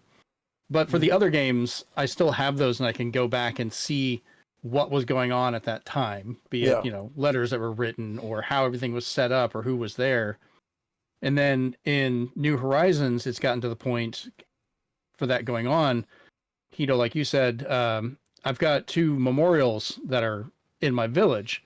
My mom passed away right before the hurricane that wrecked, you know, everything here in Florida in 2018. And she was cremated. We didn't really have a gravesite for that. So I made one by my house. And then my little brother, his birthday was yesterday, actually. He passed away about 2 years ago. And with a whole bunch of drama between my family, I don't know where he was buried. So I have a grave there that I can actually visit. So I at least have somewhere I can go. So in that way, that island is very important for me. Being able to kind of visit that and do that, along with all the other stuff, connecting with people and doing stuff. But yeah, Animal Crossing has been kind of an ongoing thing with me for a long time, and I think it will for quite a while afterwards. And it's also nice that one day when I am gone, my kids will be able to take those villages and kind of explore the worlds that I built and see these things even afterwards and as a memorial itself. Yeah. If we want to get dark and cryptid here. Yeah. Yeah. Yep.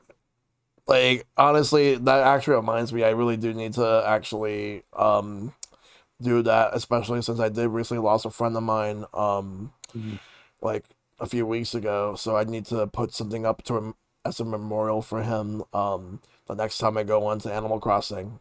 But Animal Crossing for me like means a whole lot for the simple fact that I could just, like, if I'm just tired of everything that's going on with like this current world, I could at least go in just to distract myself and just check out the island, talk to the villagers, get to engage in the activities that you can do, or in the case of New Horizons, just simply just customize however you want.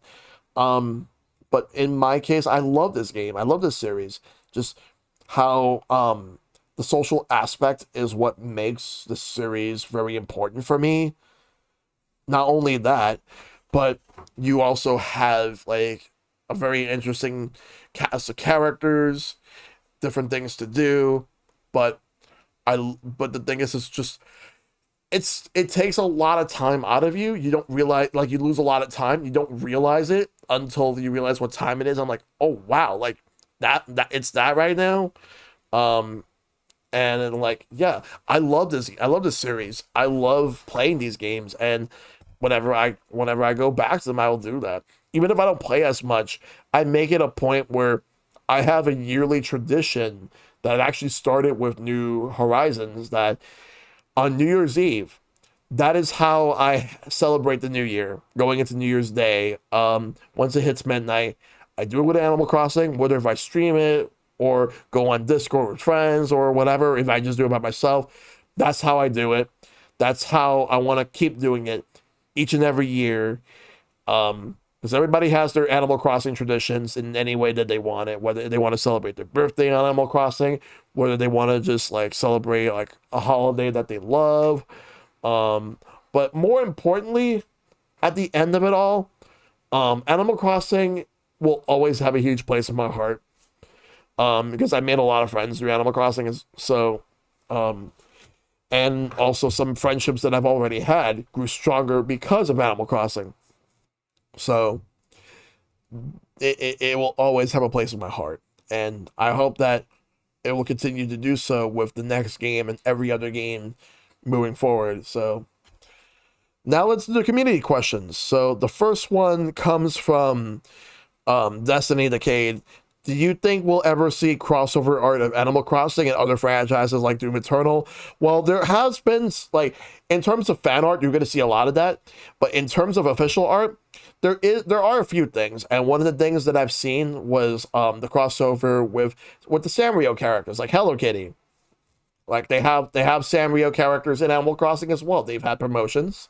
So Hello Kitty and any other character within the universe. But in terms of Nintendo, I would like to see some like Nintendo and Animal Crossing crossovers, like having like and more than just Mario and Zelda. I would like to see Metroid crossovers. I would like to see Kirby. I would like to see Fire Emblem. I would like to see Xenoblade, Pokemon, like you name it. Like Splatoon. Like you would think that they would do stuff with Splatoon because the Splatoon team and the Animal Crossing team are the same team. So do something, Nintendo.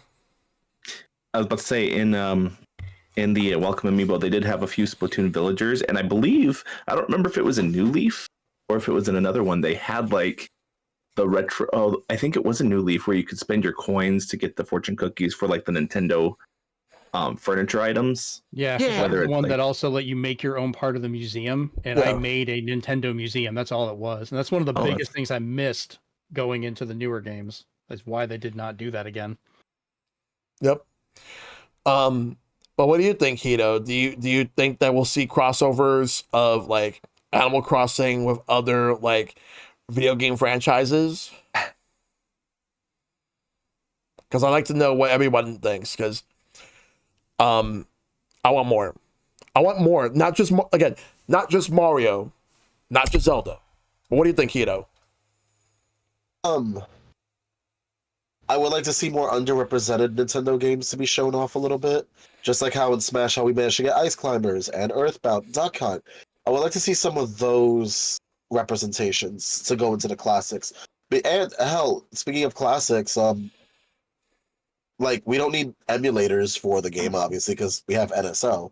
But like something that can do a little bit more. Hell, have wallpapers based on like levels. Have flooring that matches levels too. Like, and hell, one of the things that lacked until they finally updated it on New Horizon was more Nintendo clothes. Like, legitimately, I want to look like Ness sometimes, or Lucas, for that matter.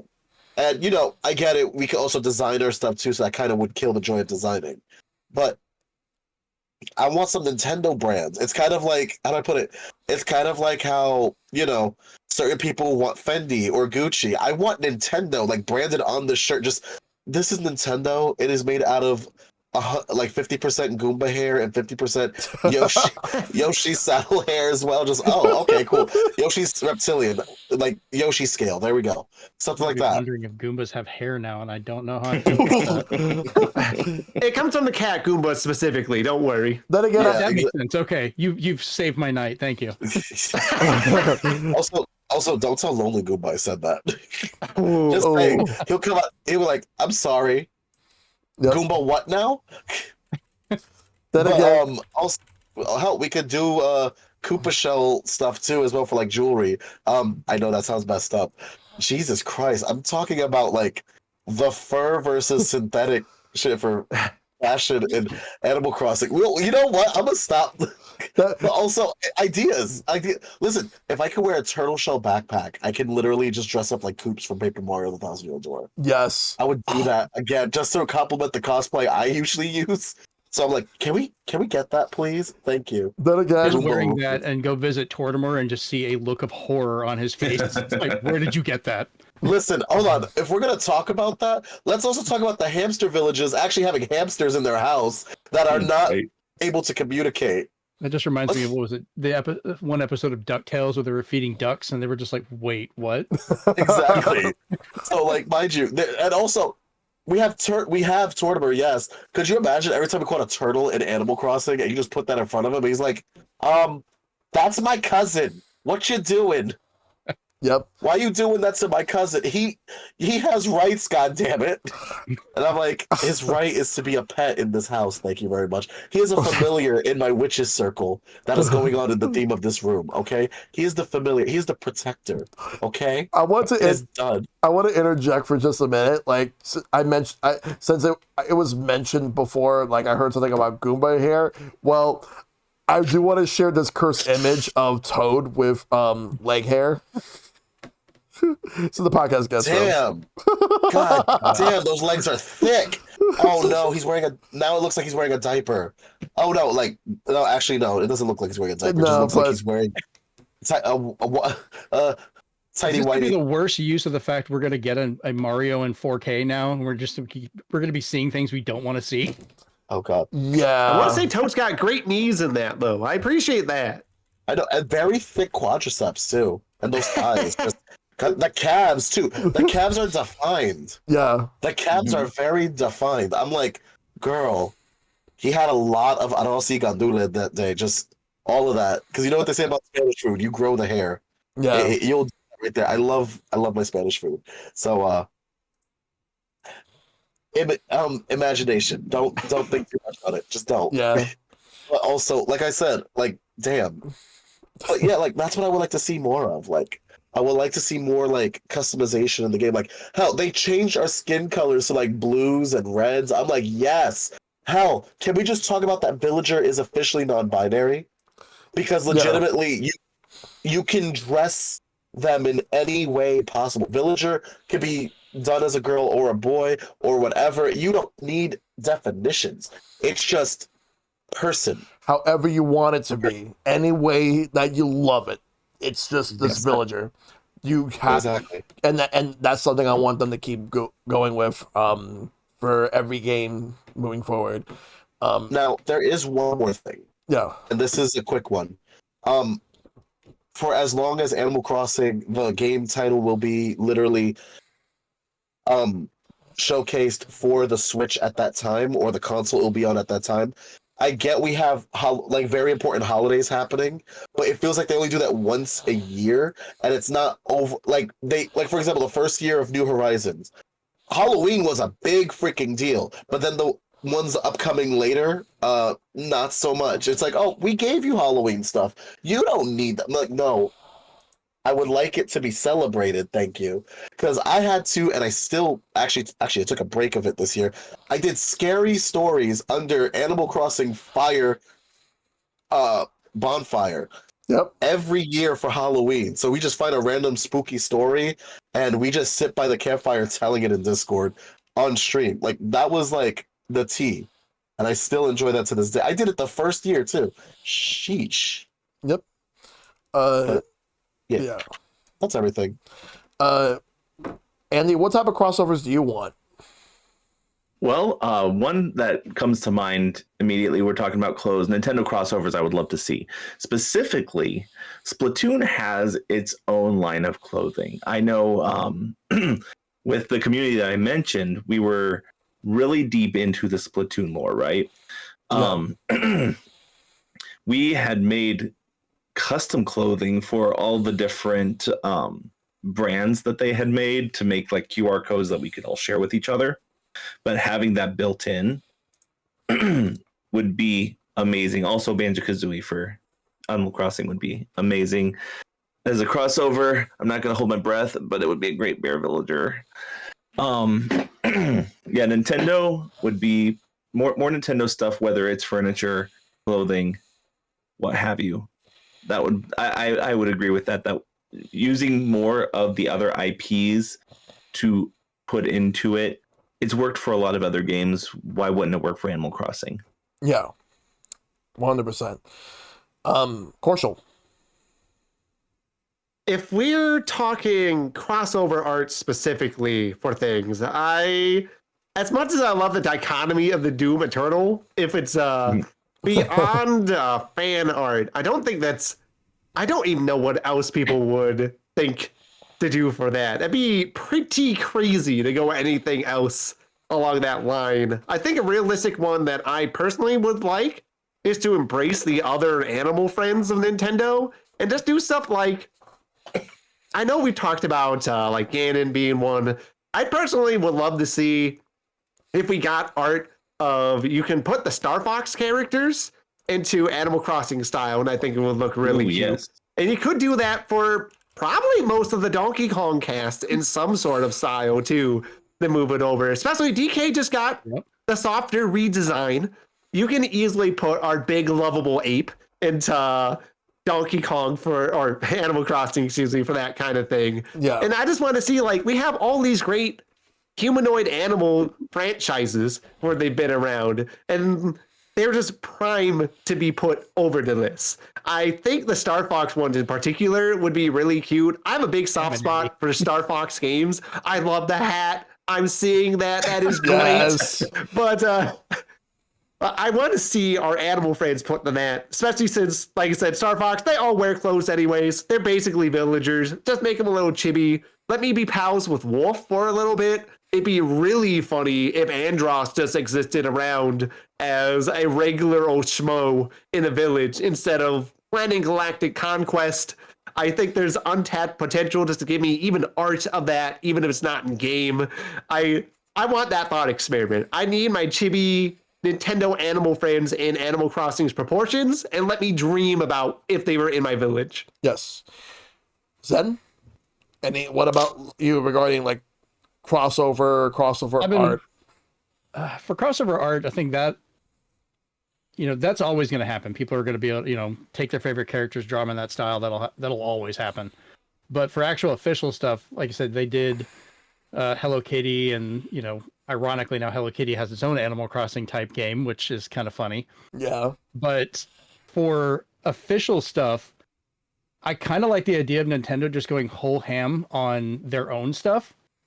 Like, I thought about a thing with the museum. Like, I miss being able to make my own little museum out of the Nintendo stuff, but then they can update these games all the time. Let's have part of the museum actually be a Nintendo museum and have it cycle out like every week or month or something to different games. Like, you can have a Star Fox week where it's all done up and you can see little models everywhere. Maybe you could do raffles to get those for your house or something.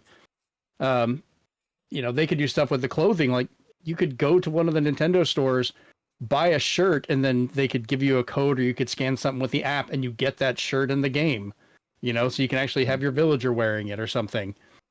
And if you really want to go nuts, they could open an actual Nintendo store if your town gets big enough. Yeah. That you could visit and buy the things that go to the museum or do stuff. Like, why not? If Nintendo can just go all out with it. Yes. And I think that would be hilarious. I don't think we'd get a amusement park, as funny as that would be, but that'd be a bit much. But, why not cross-brand marketing? Well, if we're going to bring capitalism, damn it, let's bring capitalism. Yeah, let's bring capitalism.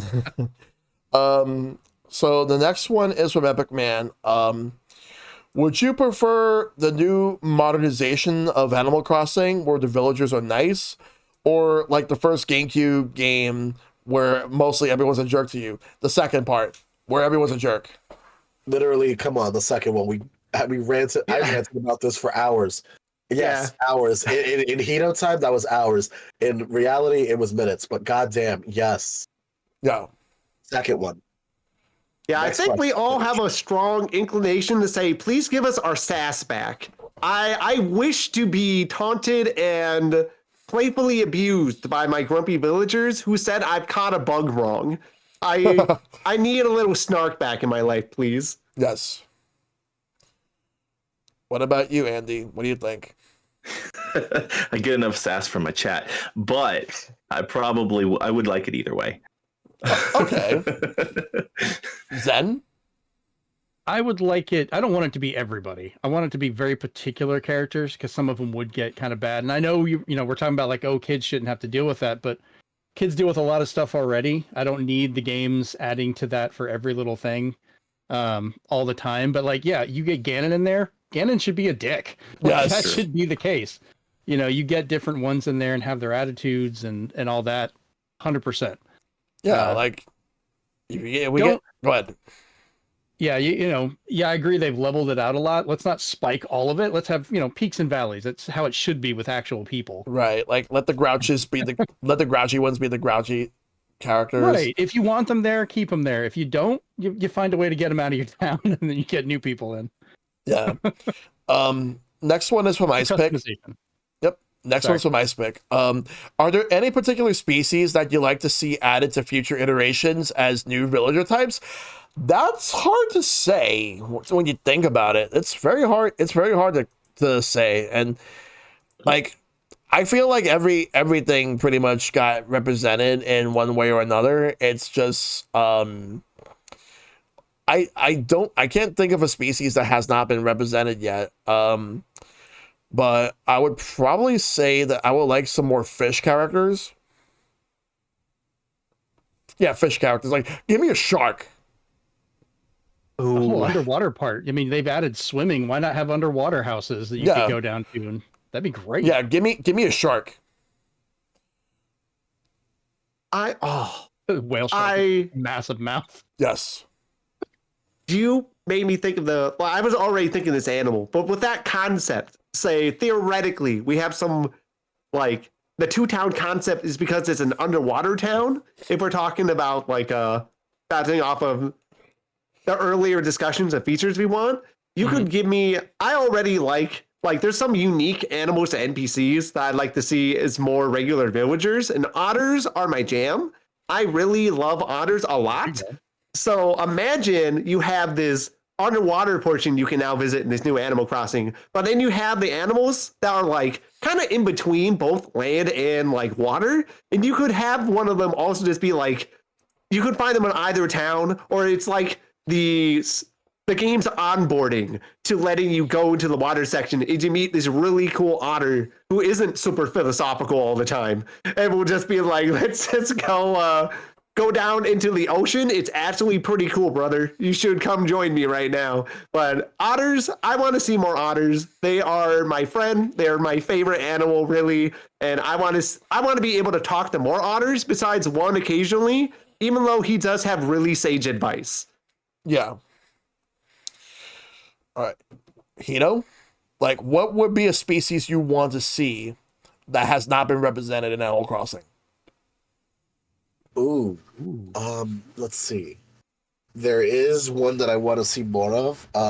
Can we see armadillos? Yes. Because mind you, we have anteaters and tapirs, but we don't really have an armadillo. And I would say more turtles that's not just Tortimer and his family. That way it seems like, you know, it's not like a rare species that's only considered for the special characters. Heck, I would like to see raccoons too. Yes. Like we have Tom Nook, but that's a tanuki, not really a raccoon. Mm-hmm. Right. So raccoons and armadillos. Ooh, possum. I want to see a possum. Possums, yeah, possums. Okay, cool. So yeah, So yeah, my answer is armadillo, possums, and raccoons. And while we're on the subject of armadillos, also, can we get echidnas? And Ooh. I was about to say that And actually. And bandicoots. bandicoots, yes. Andy, what type of species you want to see that has not been represented yet? See, I'm looking at the list right now of the villagers and special characters that they've had, and there's a lot that have been already used. I can agree with the echidnas, but caveat that they also bring a Sonic-themed crossover. Yes. Sonic Hedgehog, Tails the fox, and then Knuckles the echidna. Bring them all in. Oh my That'd god. be so yes. good. Like having Sonic meet the Able sisters. Yes. I've been wanting to see that. See, they have plenty of bears, and that was going to be my first, but there's plenty of those. Yes. Exactly. The bears are the superior race. That's why. Mhm. And let's see. What would you want, Korshal? Or the animals, or Well, you mentioned some of the ones already, but is there any other animals you want to see? yeah, I guess I kind of stole my own thunder before. I think it really is the fact that I think there's some really good animal types that are hidden behind being unique NPCs. And I understand wanting to keep those NPCs special, but it really closes the book on a lot of interesting opportunities. Like, I'm trying to think what else. Honestly, I'd like more if it's not just otters, I want to see more like birds, like owls. I think of Brewster a lot, and I know we get our like eagles, but I want to see kind of more like flight birds. That'd be really good. That would fill a couple gaps, because I think there's like some good feather designs. There's a lot of really colorful avian friends out there, and I have a kind of a bad rep with them, but the perfect grumpy villager would be the always delightful red-winged blackbird is one I think about, where they are the angriest little suckers around, and I just want one personified in game as well. If I haven't like missed, there might be one around that. I just need more bird friends. I think sometimes I need to see them around, and we're kind of I guess to phrase it, pigeonholed into certain types of birds as villagers. Yeah. And I'm ready to see the wings spread and to give me a little more like physical designs that I can play around with for my villagers I talk to on the day-to-day, and not just like specialty events. All right. Zen? So mine's not so much an animal, but I was kind of thinking we were talking about expanding like with underwater parts of the villages and stuff like that. And I was like, well, where else could you go with that? Aliens. Like just have aliens show up in weird scenarios. You can either have come visit, or even, eventually you could build up and have like a little space station type thing where, they could set up a town on something like that. And instead of having it on a planet, do whatever. It'd be kind of a fun way to mess with it. So you want to hear something funny? What? Say what?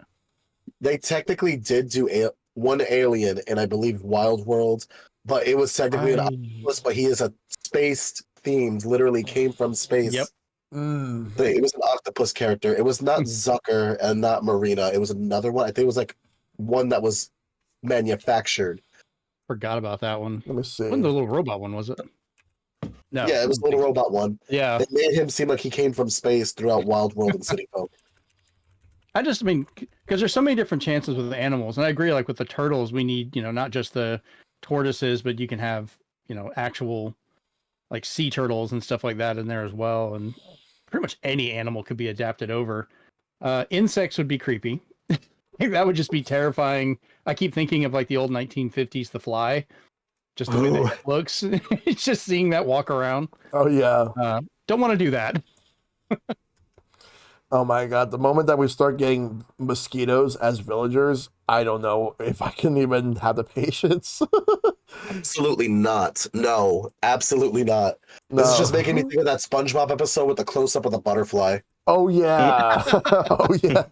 No, but there's a villager who named Cephobot. It's like an octopus robot. And you know what it reminds me of? There was like those like octopus robot enemies in Earthbound that it reminds me of. I posted an image of the villager in the podcast guest room. Oh, yeah. Yep. That's the one I was thinking of. It looks like it's from Earthbound because like let me actually see if I can find it, but Yeah, So- that's him. And he would wear like the 90s style freaking shirt. Mm-hmm. yeah. But they changed his appearance a little bit.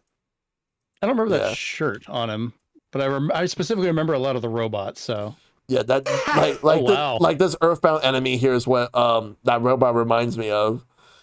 That is very similar. I see exactly what you mean. Yeah. Yep. But I'm terrified just looking at that thing. I remember what it did to me. but yeah, I do want more turtles outside of Tortimer. But now the next question is, this is from Shad. Do you prefer the modern Animal Crossing focus on crafting and building, or do you prefer the old style when it was more about collecting furniture and items? Like, that's hard because they're both good. They have their pros and cons. I'm probably gonna have to go with the customization. I could say, I can say the crafting was actually a big thing we needed because in the middle of the Animal Crossings, yes, we could collect furniture and stuff, but that was like harder to do right from the get-go. So for me, it's like, hey, we can craft our furniture. We can do it. It basically added more time for me to want to play the game more, as opposed to I didn't find the furniture. I did my daily fishing. I have to go to the shop once in a while. That kind of added a little bit more than just limiting us to the shop and what we find in trees. Yeah. Which, quite frankly, that's something that Animal Crossing at that time it needed. That it needed some form of yeah. Now we're gonna have you work for it, but it's not gonna be crazy. And even more so than that, this is yours. The thing that I can't stand is the breakable tools. That I wish we didn't have to deal with, the breakable tools. Like the furniture is savvy and fine, but come on, the tools, like could you imagine working so hard to make a golden pickaxe that finally breaks, or a gold not pickaxe, wow. Golden axe, and then that No. just breaking right off of the bat. It would suck because gold is not an easy resource to come by. Right. Of course not. So, No. all in all together, I would say the breakable items, I would say do them for the non-specific ones. But if you got something like gold, because in Animal Crossing, the gold items are usually unbreakable and can't do. Keep them the way they are. Keep the unbreakable stuff the way they are. Like the gold tools, keep them unbreakable. The other stuff, they can break. That's fine, because technically speaking, everything's kind of worn and torn. But I will say, like, the crafting situation did add more time in the game. Quite frankly, my first day at Animal Crossing, I literally had more content to do because I was crafting, Mm-hmm. not because I was waiting for something in the shop or a lucky shaking of the tree where I could potentially get a bee, the bear's natural enemy, Yep. and a leaf. So it's like, we want the honey. But all in all together, I can say this was very important. Heck, I'm even happy they added the medicine in Wild World because nobody wants to walk around with a stung face. No, they don't. No. And yeah, trading the recipes were great too, as Dragonflame said. Trading the recipes was also a big thing because it can be like, I can make you this, or you could teach yourself how to do it. Yeah. Come on. So, crafting, it was very essential for Animal Crossing. I also liked how they actually themed it to be the random days that you would need to do that in the beginning. It kind of was like, oh, in the beginning, we're actually going to guide this through with you each day. So, because of the fact that it was kind of like a guide through each day in the beginning, it felt very interactive. But then after you get the ability to terraform, you get the ability to, it's just kind of like, okay, now it's on your own.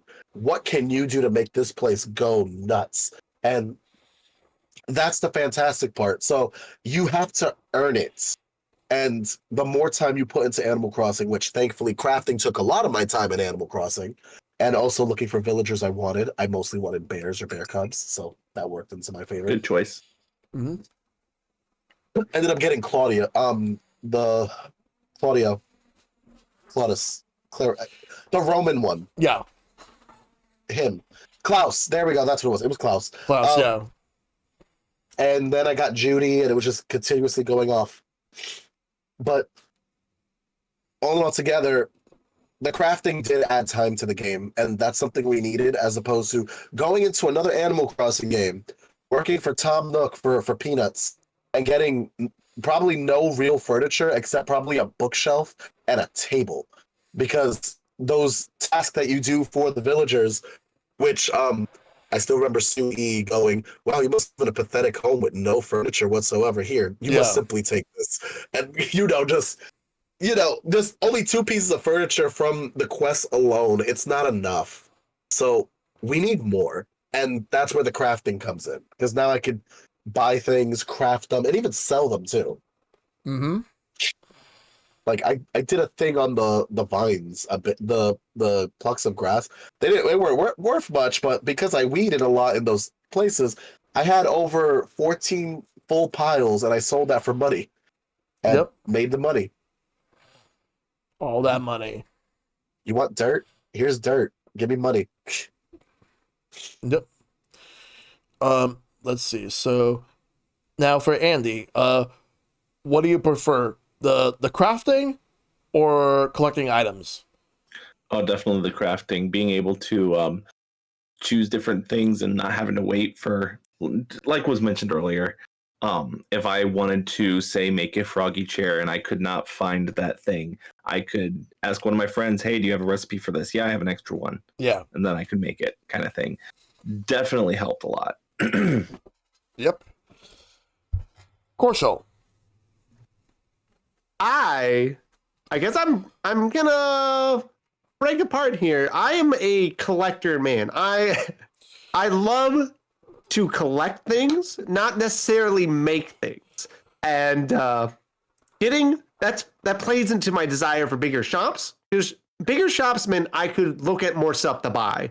This made a infectious little loop of mine where I would spend hours just fishing shark to raise money to buy a moon. Yeah. But as soon as that moon was there, I knew I had a day deadline, if I wasn't being a little time pirate, to go and try to buy that thing. And I love just getting to buy things and to like find things, especially with the shovel. Yeah. We really hadn't really talked about gyroids much. I love those little scamps, and I want nothing but to find even more of them to do their funny little dances, the ones with the toot noises. Give me all of it. They were my favorite little things. The fact they took forever to get into Horizons really at any scale made me really sad. I loved them the most, and whenever it would rain, I'd go out in force combing over my entire town to find those things, because I'd throw them all in the basement.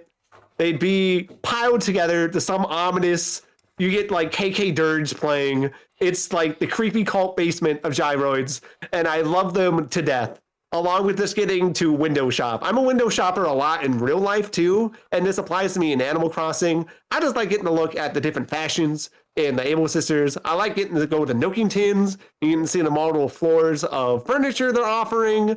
I just wanted to always be able to find stuff. Give me my pineapple bed to buy every day, and I will always take one home with me.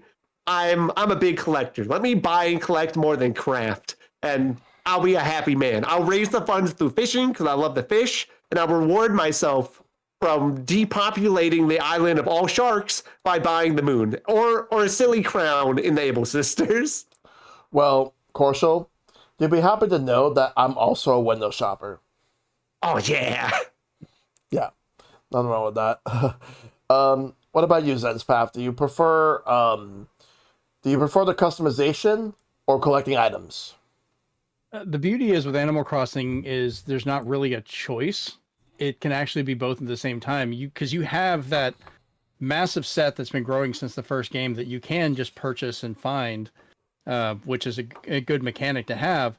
But the customization, not just for the items, but for your island and everything else. Now, when you get that pineapple chair, you know, pineapple bed or whatever, you can customize it to be like, well, I want the sheets to be this color. Well, you know, you still got the bed, but now it's set up for that. So if you have different rooms and things, so now not only are you getting that one item, but depending on what the item is, you might go and try and get a whole set of the items, a combination of finding and making. You know, if they like the frog chair, if I can get a hold of that frog chair and have it in 5 different colors, I'm going to have 5 different frog chairs in that room as the set. So, you know, the more we've been able to customize things in Animal Crossing over the years, I think the better it's gotten for that. So they don't have to make every single thing. You get to kind of design it yourself and share it with other people, which I think is great. Yeah. So it's the best of everything. Okay. Next one is from Dari. No, Dragon.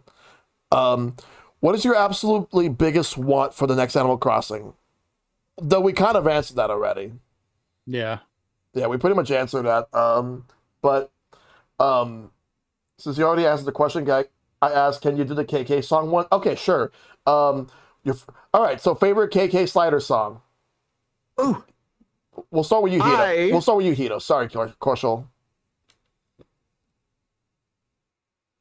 Me. Okay, easy one because it's also an Earthbound.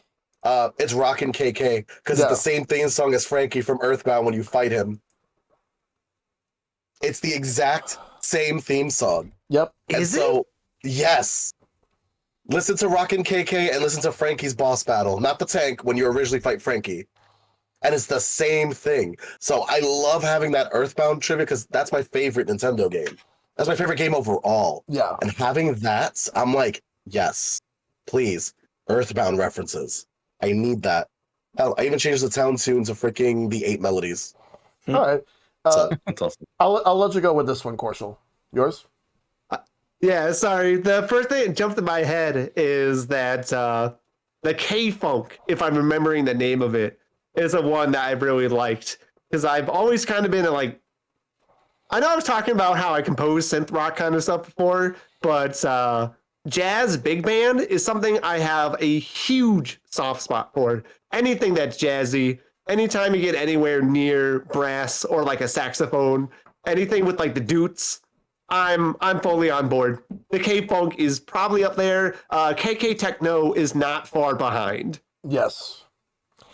I'll also put KK Techno as one of my favorites. I also enjoy KK House.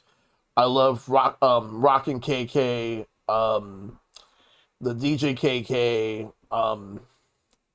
and also the KK synth. What about you, Andy? All right, so I have, I think, 2 that I could probably consider. My top one is KK Disco. Yes. It's just that is one that probably I've spent a lot of time listening to, followed closely by Bubblegum KK. If you have never heard, I had to look up what the name of the album was.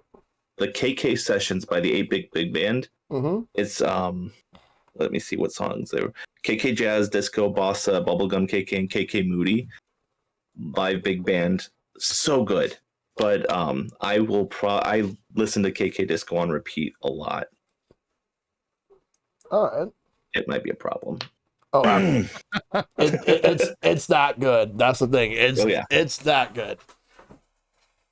Zen? So for me, I it comes down to 2 of them that I usually have playing in a lot of them. It's Agent KK and KK Cruisin'. Those 2 I always enjoy. So any of my houses will have that playing in different rooms as I go around. Good choices. Mm-hmm. All right. So next one is from Dari. What would you do in Animal Crossing if you were the main character that you can't actually do in the game? Like, that's a loaded question. Stock market, growing the taxes, also having the Animal Crossing movie moment where one of my villagers leaves and I cry about it. I miss Opal from the original movie. If you remember Bossa KK, aka they called that KK Rhythm, which was not a thing at that time. It was KK Bossa. But if any of you saw the Animal Crossing movie, y'all know what I need. You know what I mean. I want to have that legendary moment in the movie. Yep. What about you, Andy? So, my mind immediately went to a dark place. I probably went to Pal World. But let's see, the real answer. Oh gosh, I don't know. Probably expose Tom Nook for the fraud that he is. Ooh. Take him down. Korshal? So, what I would think,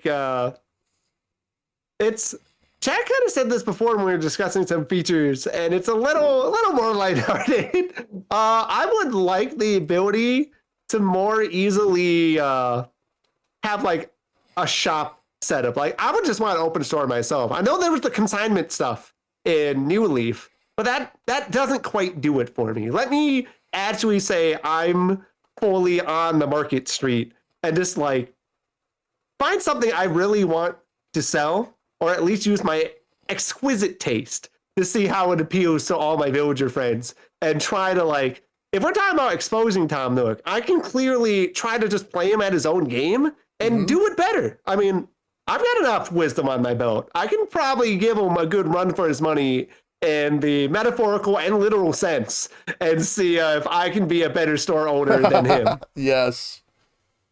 That would be great. Zen? So if I'm stuck in Animal Crossing, the first thing I'd probably end up doing is setting up a small like electronic shop. Mm-hmm. See if I can get the old like NES systems, find where the hell those have gone, fix them, and get them running again. And bring in some other stuff. Just if I'm gonna be there, I'm gonna play some games. Might as well at least do that. Fair. Like, honestly, I got one.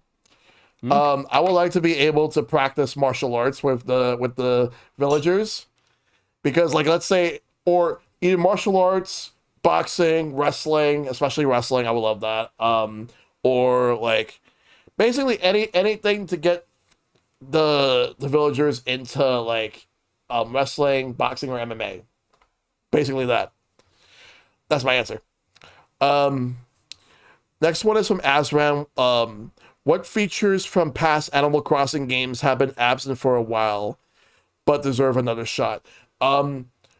Again, going back to like New Leaf, where you had the island and be able to like do the mini games. Basically that. That's my answer. Hito? For me, the city. I liked City Folks' little city situation. That was a fun time. The good news is I'm just happy that Label, aka LaBelle, doesn't work for Gracie anymore and her capital ass. Well, their capitalist ass. Fucking Gracie, man. Yep. You want to spend 5,000? You want to spend 500,000 on a tuxedo? No, thank you. I'm good. Oh yeah. What about you, Andy? I mean, as I mentioned previously, the past Animal Crossing games, the amiibo villagers, like the Nintendo ones, Ganon, Pona, what have you. Okay. Korshal? Hito had my same idea, because I know I've been team commercialism right now when it comes to features I wanted. Yeah. But I'm just thinking, like, how many more interesting, like, city style activities you could really do if you brought it back. And it wasn't just shops. There's so many cool city things you could introduce as mini games that aren't just like the island tour type stuff they did before with the like tournament games. You could do like kind of city spins. Imagine, obviously it's no Mario Kart, but you could introduce styles like that of like an indoor little go-kart thing, or like cute little mini games that are kind of a different spin or an Animal Crossing spin in some of this. And I would really take any excuse to see villagers doing these cute city-based activities when I'm so used to seeing them doing a bunch of island type stuff. Mini golf and chat, exactly. I'll take any excuse to mini golf in a Nintendo game. Oh, I love mini golf, please. For sure. Zen? So one of the biggest things I miss from the original Animal Crossing was the link cable support for Game Boy Advance, where you could go to the different islands. You could bring that back, but maybe actually have a good use for the fact that your game save is tied to the hardware. So you could not just visit another person's island, but you could go on that particular trip to their account, make an island based on their hardware ID and game save. So it's a unique island that you can visit. That way everybody's a different one, to kind of modernize, I guess, the old Game Boy Advance island type thing. Mm-hmm. That's a thought. That'll be Maybe nice. incorporate some mobile stuff to that. Yeah, that Oh, could be a possibility too. Another thing I would probably add would be this is one thing I would probably add into the game that was in a previous game. I would actually like to see like video game consoles. Granted, obviously we have NSO, so we'd be able to so this is my idea, the compromise. You have the video game consoles on display, like NES, SNES, or whatever, or like a Game Boy, and then like the moment you load the game up, it goes straight into like the NSO app. So basically a game within a game. So you could pretty much just go ahead and do that. Provided you have the subscription service, but that would as have a free. Oh, go ahead. that would be nice to have. I'll say at least as a freebie, you could have some of the arcade machines actually have like small Game and Watch type games. If just have those included, even if you don't have online. Okay. Just something, Also, for the record, I'm actually playing Animal Crossing right now, and I forgot that stupid bunny is there. Zipper. Oh my god, Zipper. I just want to say this right now. I remember, like, back in 2020, like, during Easter around this, because I forgot Easter's actually coming up, but Next Sunday. I remember it got to the point where we bullied this village. We bullied them. We just hit them with whatever items, like we hit them with the nets and all that stuff. Yep, that stupid bunny. Next one. It's terrible. Yeah. Next one is from Mr. Ben. You show up in an Animal Crossing village, and for some reason, you become an animal too. What do you become? I think we've already answered this for some of us, but I mean, I know for me, it'd be a turtle. I mean, that would, in a moment, yeah. Yeah, you would be a turtle. I'll also be a turtle. Hito?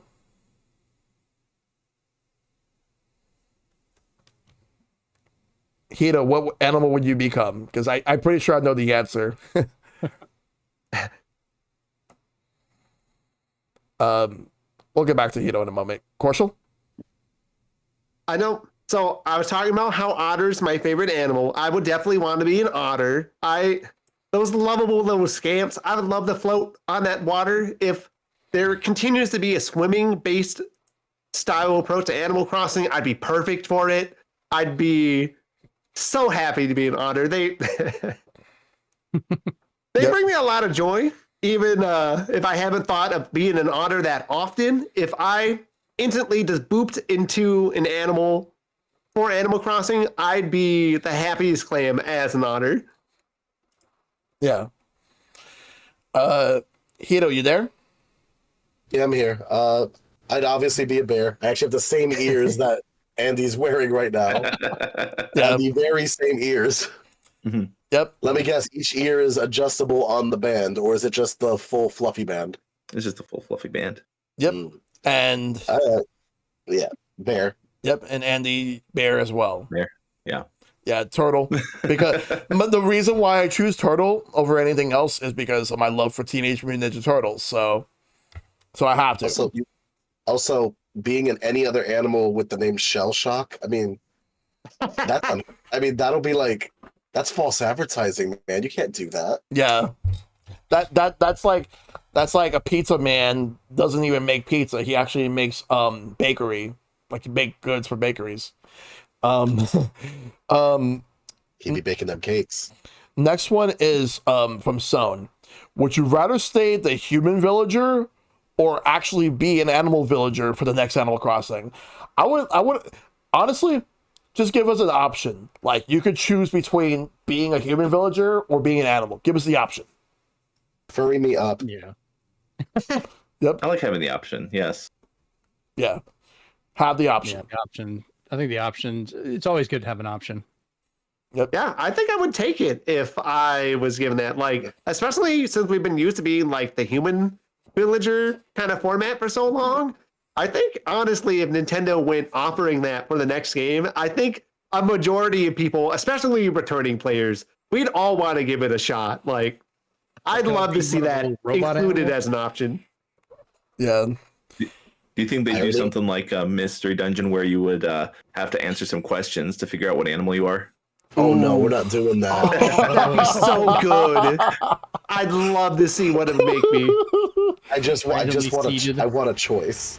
I want to choose. You know how many times? Actually, no. I keep getting Bulbasaur every time. Yeah. That's a pretty good choice, though.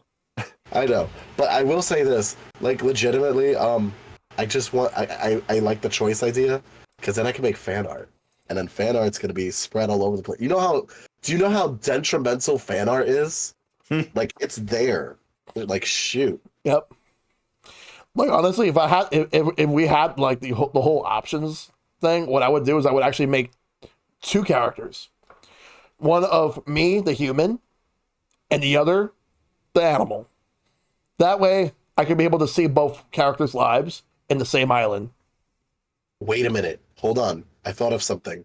Why not do the personality quiz for your nature as the animal, and then pick the animal you want? Because you could be the sassy or cranky, or like, depending on what you choose. Have that choose your personality type, and then you choose the animal you want. Yep. All right. So the next one is from H-Bomb. How badly is Nintendo blowing it by not having a new Animal Crossing at launch, and did they give up New Horizons support too soon? The first part of the question, not badly at all, because I think Animal Crossing can wait. Let them cook. Let them cook. That's number 1. Yeah. 2, did they give up New Horizons support too soon? Yes and no, but more so yes, because I would have liked to have more content even after the DLC that we got. But no, because of the fact that when the game released, because of the pandemic and we were constantly playing the game, I think the main reason why people were like feeling like the content rollout was very slow is because of how long it would take to get like extra content coming along. And I guess that's why they decided to just do that big update when they did to make up for that. Mm-hmm. So yeah. I don't think Nintendo needs to worry about a new Animal Crossing for a while. Let them take their time, let them cook. But I do think that we could have gotten more out of New Horizons. Hito? And honestly, like, Animal Crossing was never a launch title to begin with. Yeah. Like, it came out a little bit later in the GameCube. It came out a little bit later in the DS. Definitely came out after Brawl on the Wii. New Leaf, it was about a year or 2 after. And then along with that, New Horizons, it took literally almost, 3-4 years? Like 3 years, yeah. Release? There you go. So, honestly, Animal Crossing never has to be a launch title. And I only say that because at the end of the day, you're going to run out of stuff to do, like they usually do in any Animal Crossing game. And they're going to be like, well, this game was not worth the launch period. And I'm going to be like, listen, we know. That's why let them cook. Yes. As for the second question, remind me. Because now I'm starting to feel hot. The second question is, do you think that Nintendo has given up on the support for Animal Crossing New Horizons, like, too soon? Oh, absolutely. They did give up on it, and a little bit. I wouldn't say too soon. I would say, how do I put it? They could have stopped they could have stopped a year after. Yeah. Because again, this goes back to what I was saying before about holidays, not them feeling like they're one-offs for that 1 year that it launched. No, we want them to actually, like, do all the holidays, do them for multiple years, add some at least little things. They don't have to be crazy. Just, oh, we added some new stuff for the year. Oh, we added some new stuff for the year. Nothing too eccentric. Because at least if it was still going a bit, then it's fine. I would say small doses wouldn't have hurt. Yeah. And even more so that they added cooking. Like, that was one of the updates. They added cooking. They could have taken that even further. Yep. So that's where I'm just like, well, Nintendo, you kind of fucked. You kind of fucked on this one a little, because cooking could have been even more instrumental. You could have literally, instead of just having a store to sell things, you could have also had your own food business. Yep. So that's my take. All right. Andy, do you think Nintendo should have had like Animal Crossing at launch for the Switch 2 or not? And also, do you think they gave up on New Horizons too soon? I agree. As I said earlier, let them cook. Let them make the best product in what they have, and if it's not release, it's not release. Mm-hmm. They lasted longer than I did in New Horizons, so yeah. As much as I played it, I don't think it was too long, at least for me. Again, I will go back to it, and we still do go to the holiday. The holidays will still happen past when they support it, right? Mm-hmm. So it's not like if you missed it, you can get it the next year kind of thing. Right. Yeah. So for those of us who are not very good at keeping up with that kind of stuff, I don't think it's too, but it was too early. Put it that way. Yep. Korshal? I don't think it's a mistake by waiting a bit. I also agree. The Switch 2's backwards compatibility also helps with this a lot, because I mean, it's not like you don't have access to some sort of Animal Crossing right off the bat when Switch 2 lands. So I think that helps a lot with wanting to wait for a new, proper, fully developed title. For the support on Horizons, I definitely feel like Horizons, because it has so much emphasis on the player kind of almost doing a Minecraft approach and taking their own initiative in designing their own experience and island, that it feels, when you compare to everything else the other games did, a little emptier in some ways versus others. And I feel like their support for it could have added more to kind of reintroduce a lot of the things the prior games did. And I kept expecting them to do something like that, and they didn't by the time the support ended.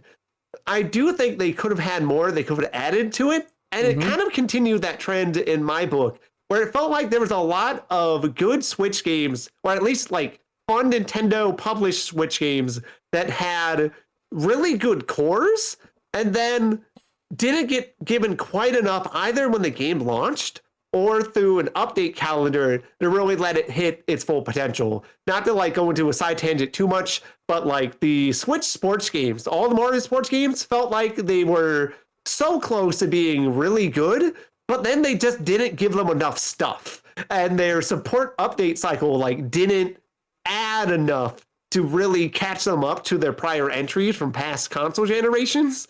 And Horizons kind of almost felt like that for me too. But it does enough different. I get why it is how it is, and I don't think that's bad either. I just recognize that when I'm the guy wanting to buy and collect things, Horizons didn't quite shave up being the way that I fully would have wanted. Yeah. And maybe the updates would have fleshed that out for my type of audience a little more. Oh yeah. I understand that. What about you, Zenspath? So I don't mind that it's not a launch title. As I said before, it's never been one. It usually takes at least a year to 2 years before they do it. The thing is, I want them to take advantage of the hardware to be able to do a lot of the newer things, because they do try and make steps with each of the games. And now we do have, for the first time, the ability to kind of bring that over, other than I think GameCube to Wii we could, because you could move the memory card and make it a little bit easier. But for the other ones, you could not directly access the memory all the time. Now we have that again, so they could expand and use the old data in some way, which would be nice if you have it. Yeah. As for, the last game, for ending it, we burned through the content so much faster than anybody intended. Everybody speedrun it, because that's all we had to do at the time. You know, a lot of us were just kind of sitting around waiting for what's going on, playing Animal Crossing, and you know what you might do in a week of normal just hop in, hop out, short plays. People are doing it a day, just tearing through it. Yeah. So, and they did do large updates with it. They added in the swimming and things like that with there as well. But it's kind of a back and forth. Like, I don't mind them having the updates, but I also would kind of like the game to be somewhat complete when they come out with it. Because just like the previous ones, you can go back and have that where you can play them and everything's there. You might one day, you know, go back to play the Switch one and you're not going to have those updates. You may have to find somebody else that has them and try and download them from their system to be able to expand it. So you may not get the same experience. So it's always been kind of a weird back and forth. It's, you know, it's a monkey's paw type thing where we can get the expansions, they can add new things, but how long do they support that? And what does that do for the longevity of the game, you know, for preservation and things like that as well? Oh, yeah. So. All right. And the last question is from Lemon Square. Would Nintendo go back to how the villagers were in the first games, where they had more interesting dialects, compared to how New Horizons lacks flavor and conversations? Please, please, please! I want villagers that are not boring. I want villagers that are not repetitive. Like, and that goes beyond what we were talking about regarding characters that were grouchy. We need more flavor with these characters. I want spicy characters. I want sweet characters. We need more than we need more than flour, salt. That's it. We need more. Yes. Yeah, Okay. as long as Too it's much not salt. all of them. There needs to be a variety. Yes. Give me everything that you can possibly come up with. Like, yes. Give me pepper, paprika, Like, little lemon pepper, little onion powder, little garlic sauce. One thing I'd like to mention for that is, and I've heard people come up with this for other games as well, and I just want to squash this now. We want the longer development time for them to be able to write these characters and do that. I never like hearing people like, well, you could just have AI stuff do that. And I was like, no, none of that. Like, we need actual writers to do it, to create these people. And I'm glad Nintendo has actually made this statement recently that they don't use AI, that they have actual creators make and use things. Because I've heard the argument before, you know, for Animal Crossing and other games like that, where, oh, you can just have all that filled in by different AI stuff doing it. And no, I'd rather wait. I'll skip a generation and make that game bigger if you have to give us the proper stuff by people, actual artists. Yes. So, and go ahead. And the moment that they decide to do AI is the moment a lot of people are gonna be like, nope, I'm out. But they're not.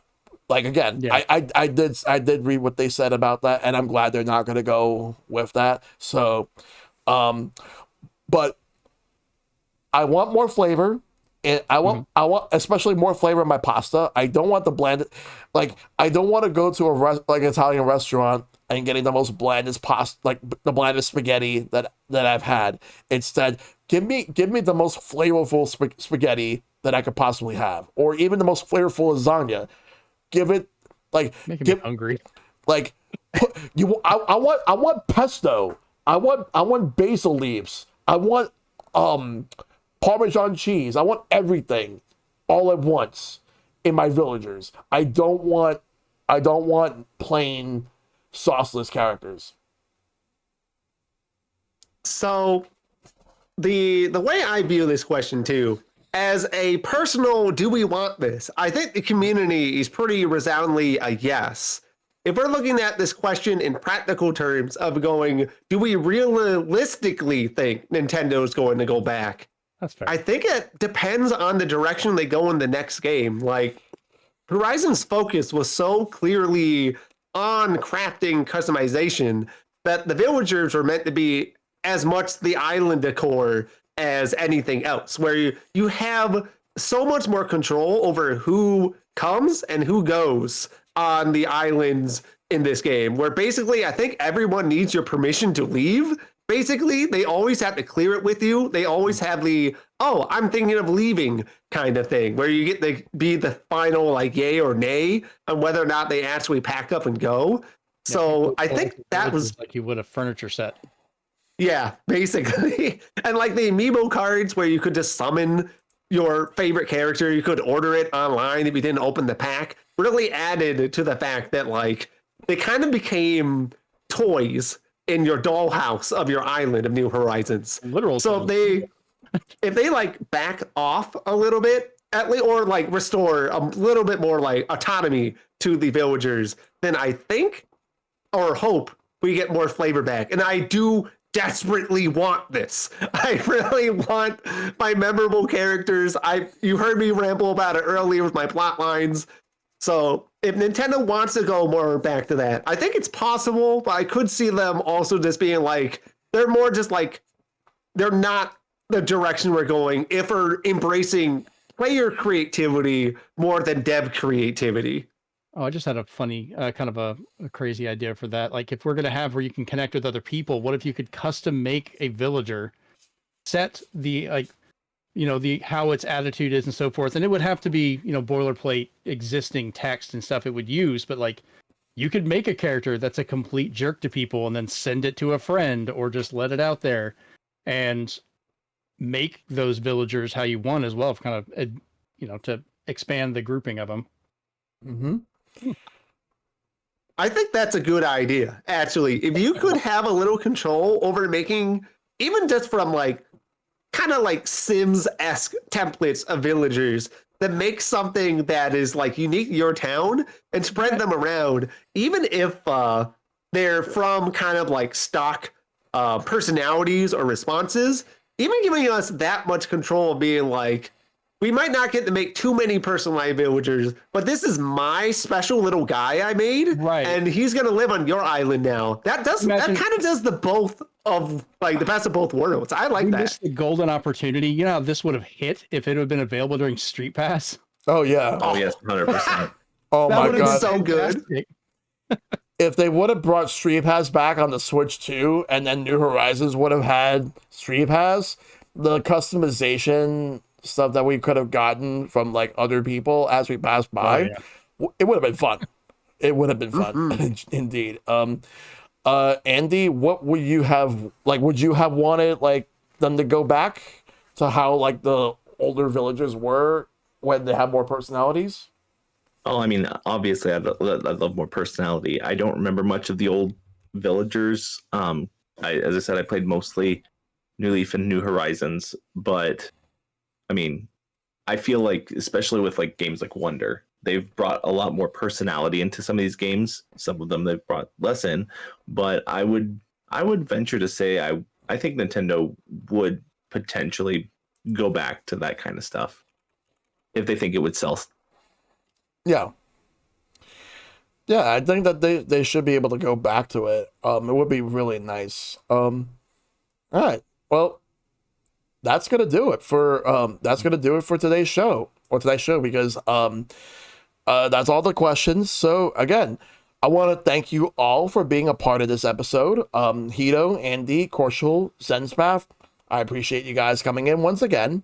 But before we sign off, Hito, where can we find you? You'll find more of my content on YouTube nowadays since I'm more recording. But if you want to join me for multiplayer games, I will be on Twitch. So there you go. Yep. Where can we find you, Andy?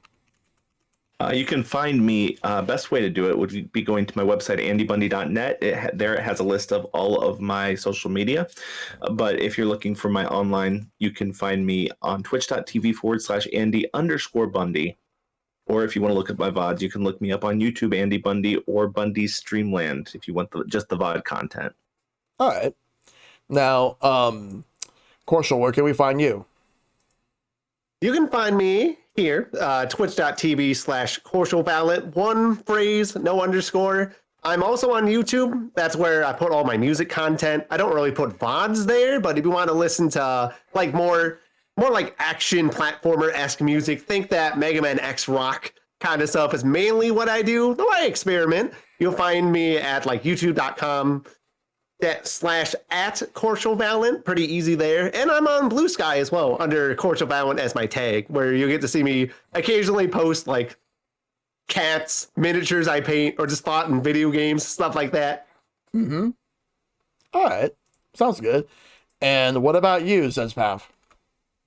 You can find me each week with along with my other co-hosts over at the Zenspath Entertainment Network podcast. Also, I'm over on Blue Sky at zenspath.com is my link, or you can find pretty much all of our stuff at zenspath.com. Where we post all the videos and everything else there as well. All right.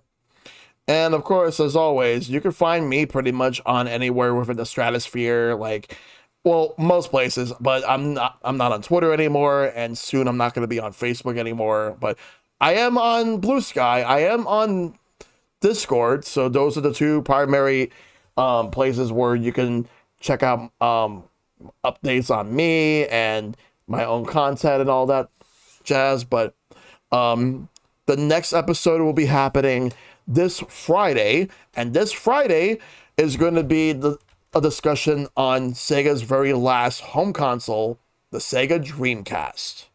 So Such a great system. yes, so Sega Dreamcast this Friday. So once again, Hito, Andy, Korshal, Zenspath, thank you all for being a part of this episode. I appreciate you guys coming in for this. Glad to be here. Yes. My pleasure. Yep. Yeah, it's been great. Yep. All right. So with that in mind, that's going to do it for the podcast. So make sure to take care of yourselves. Be awesome. Stay awesome. Tell your loved ones you love them. Check out them as always. May you all fight for lasting peace. And I'll see you guys next time for the next episode. And I hope you all have a wonderful night. Good night, everybody.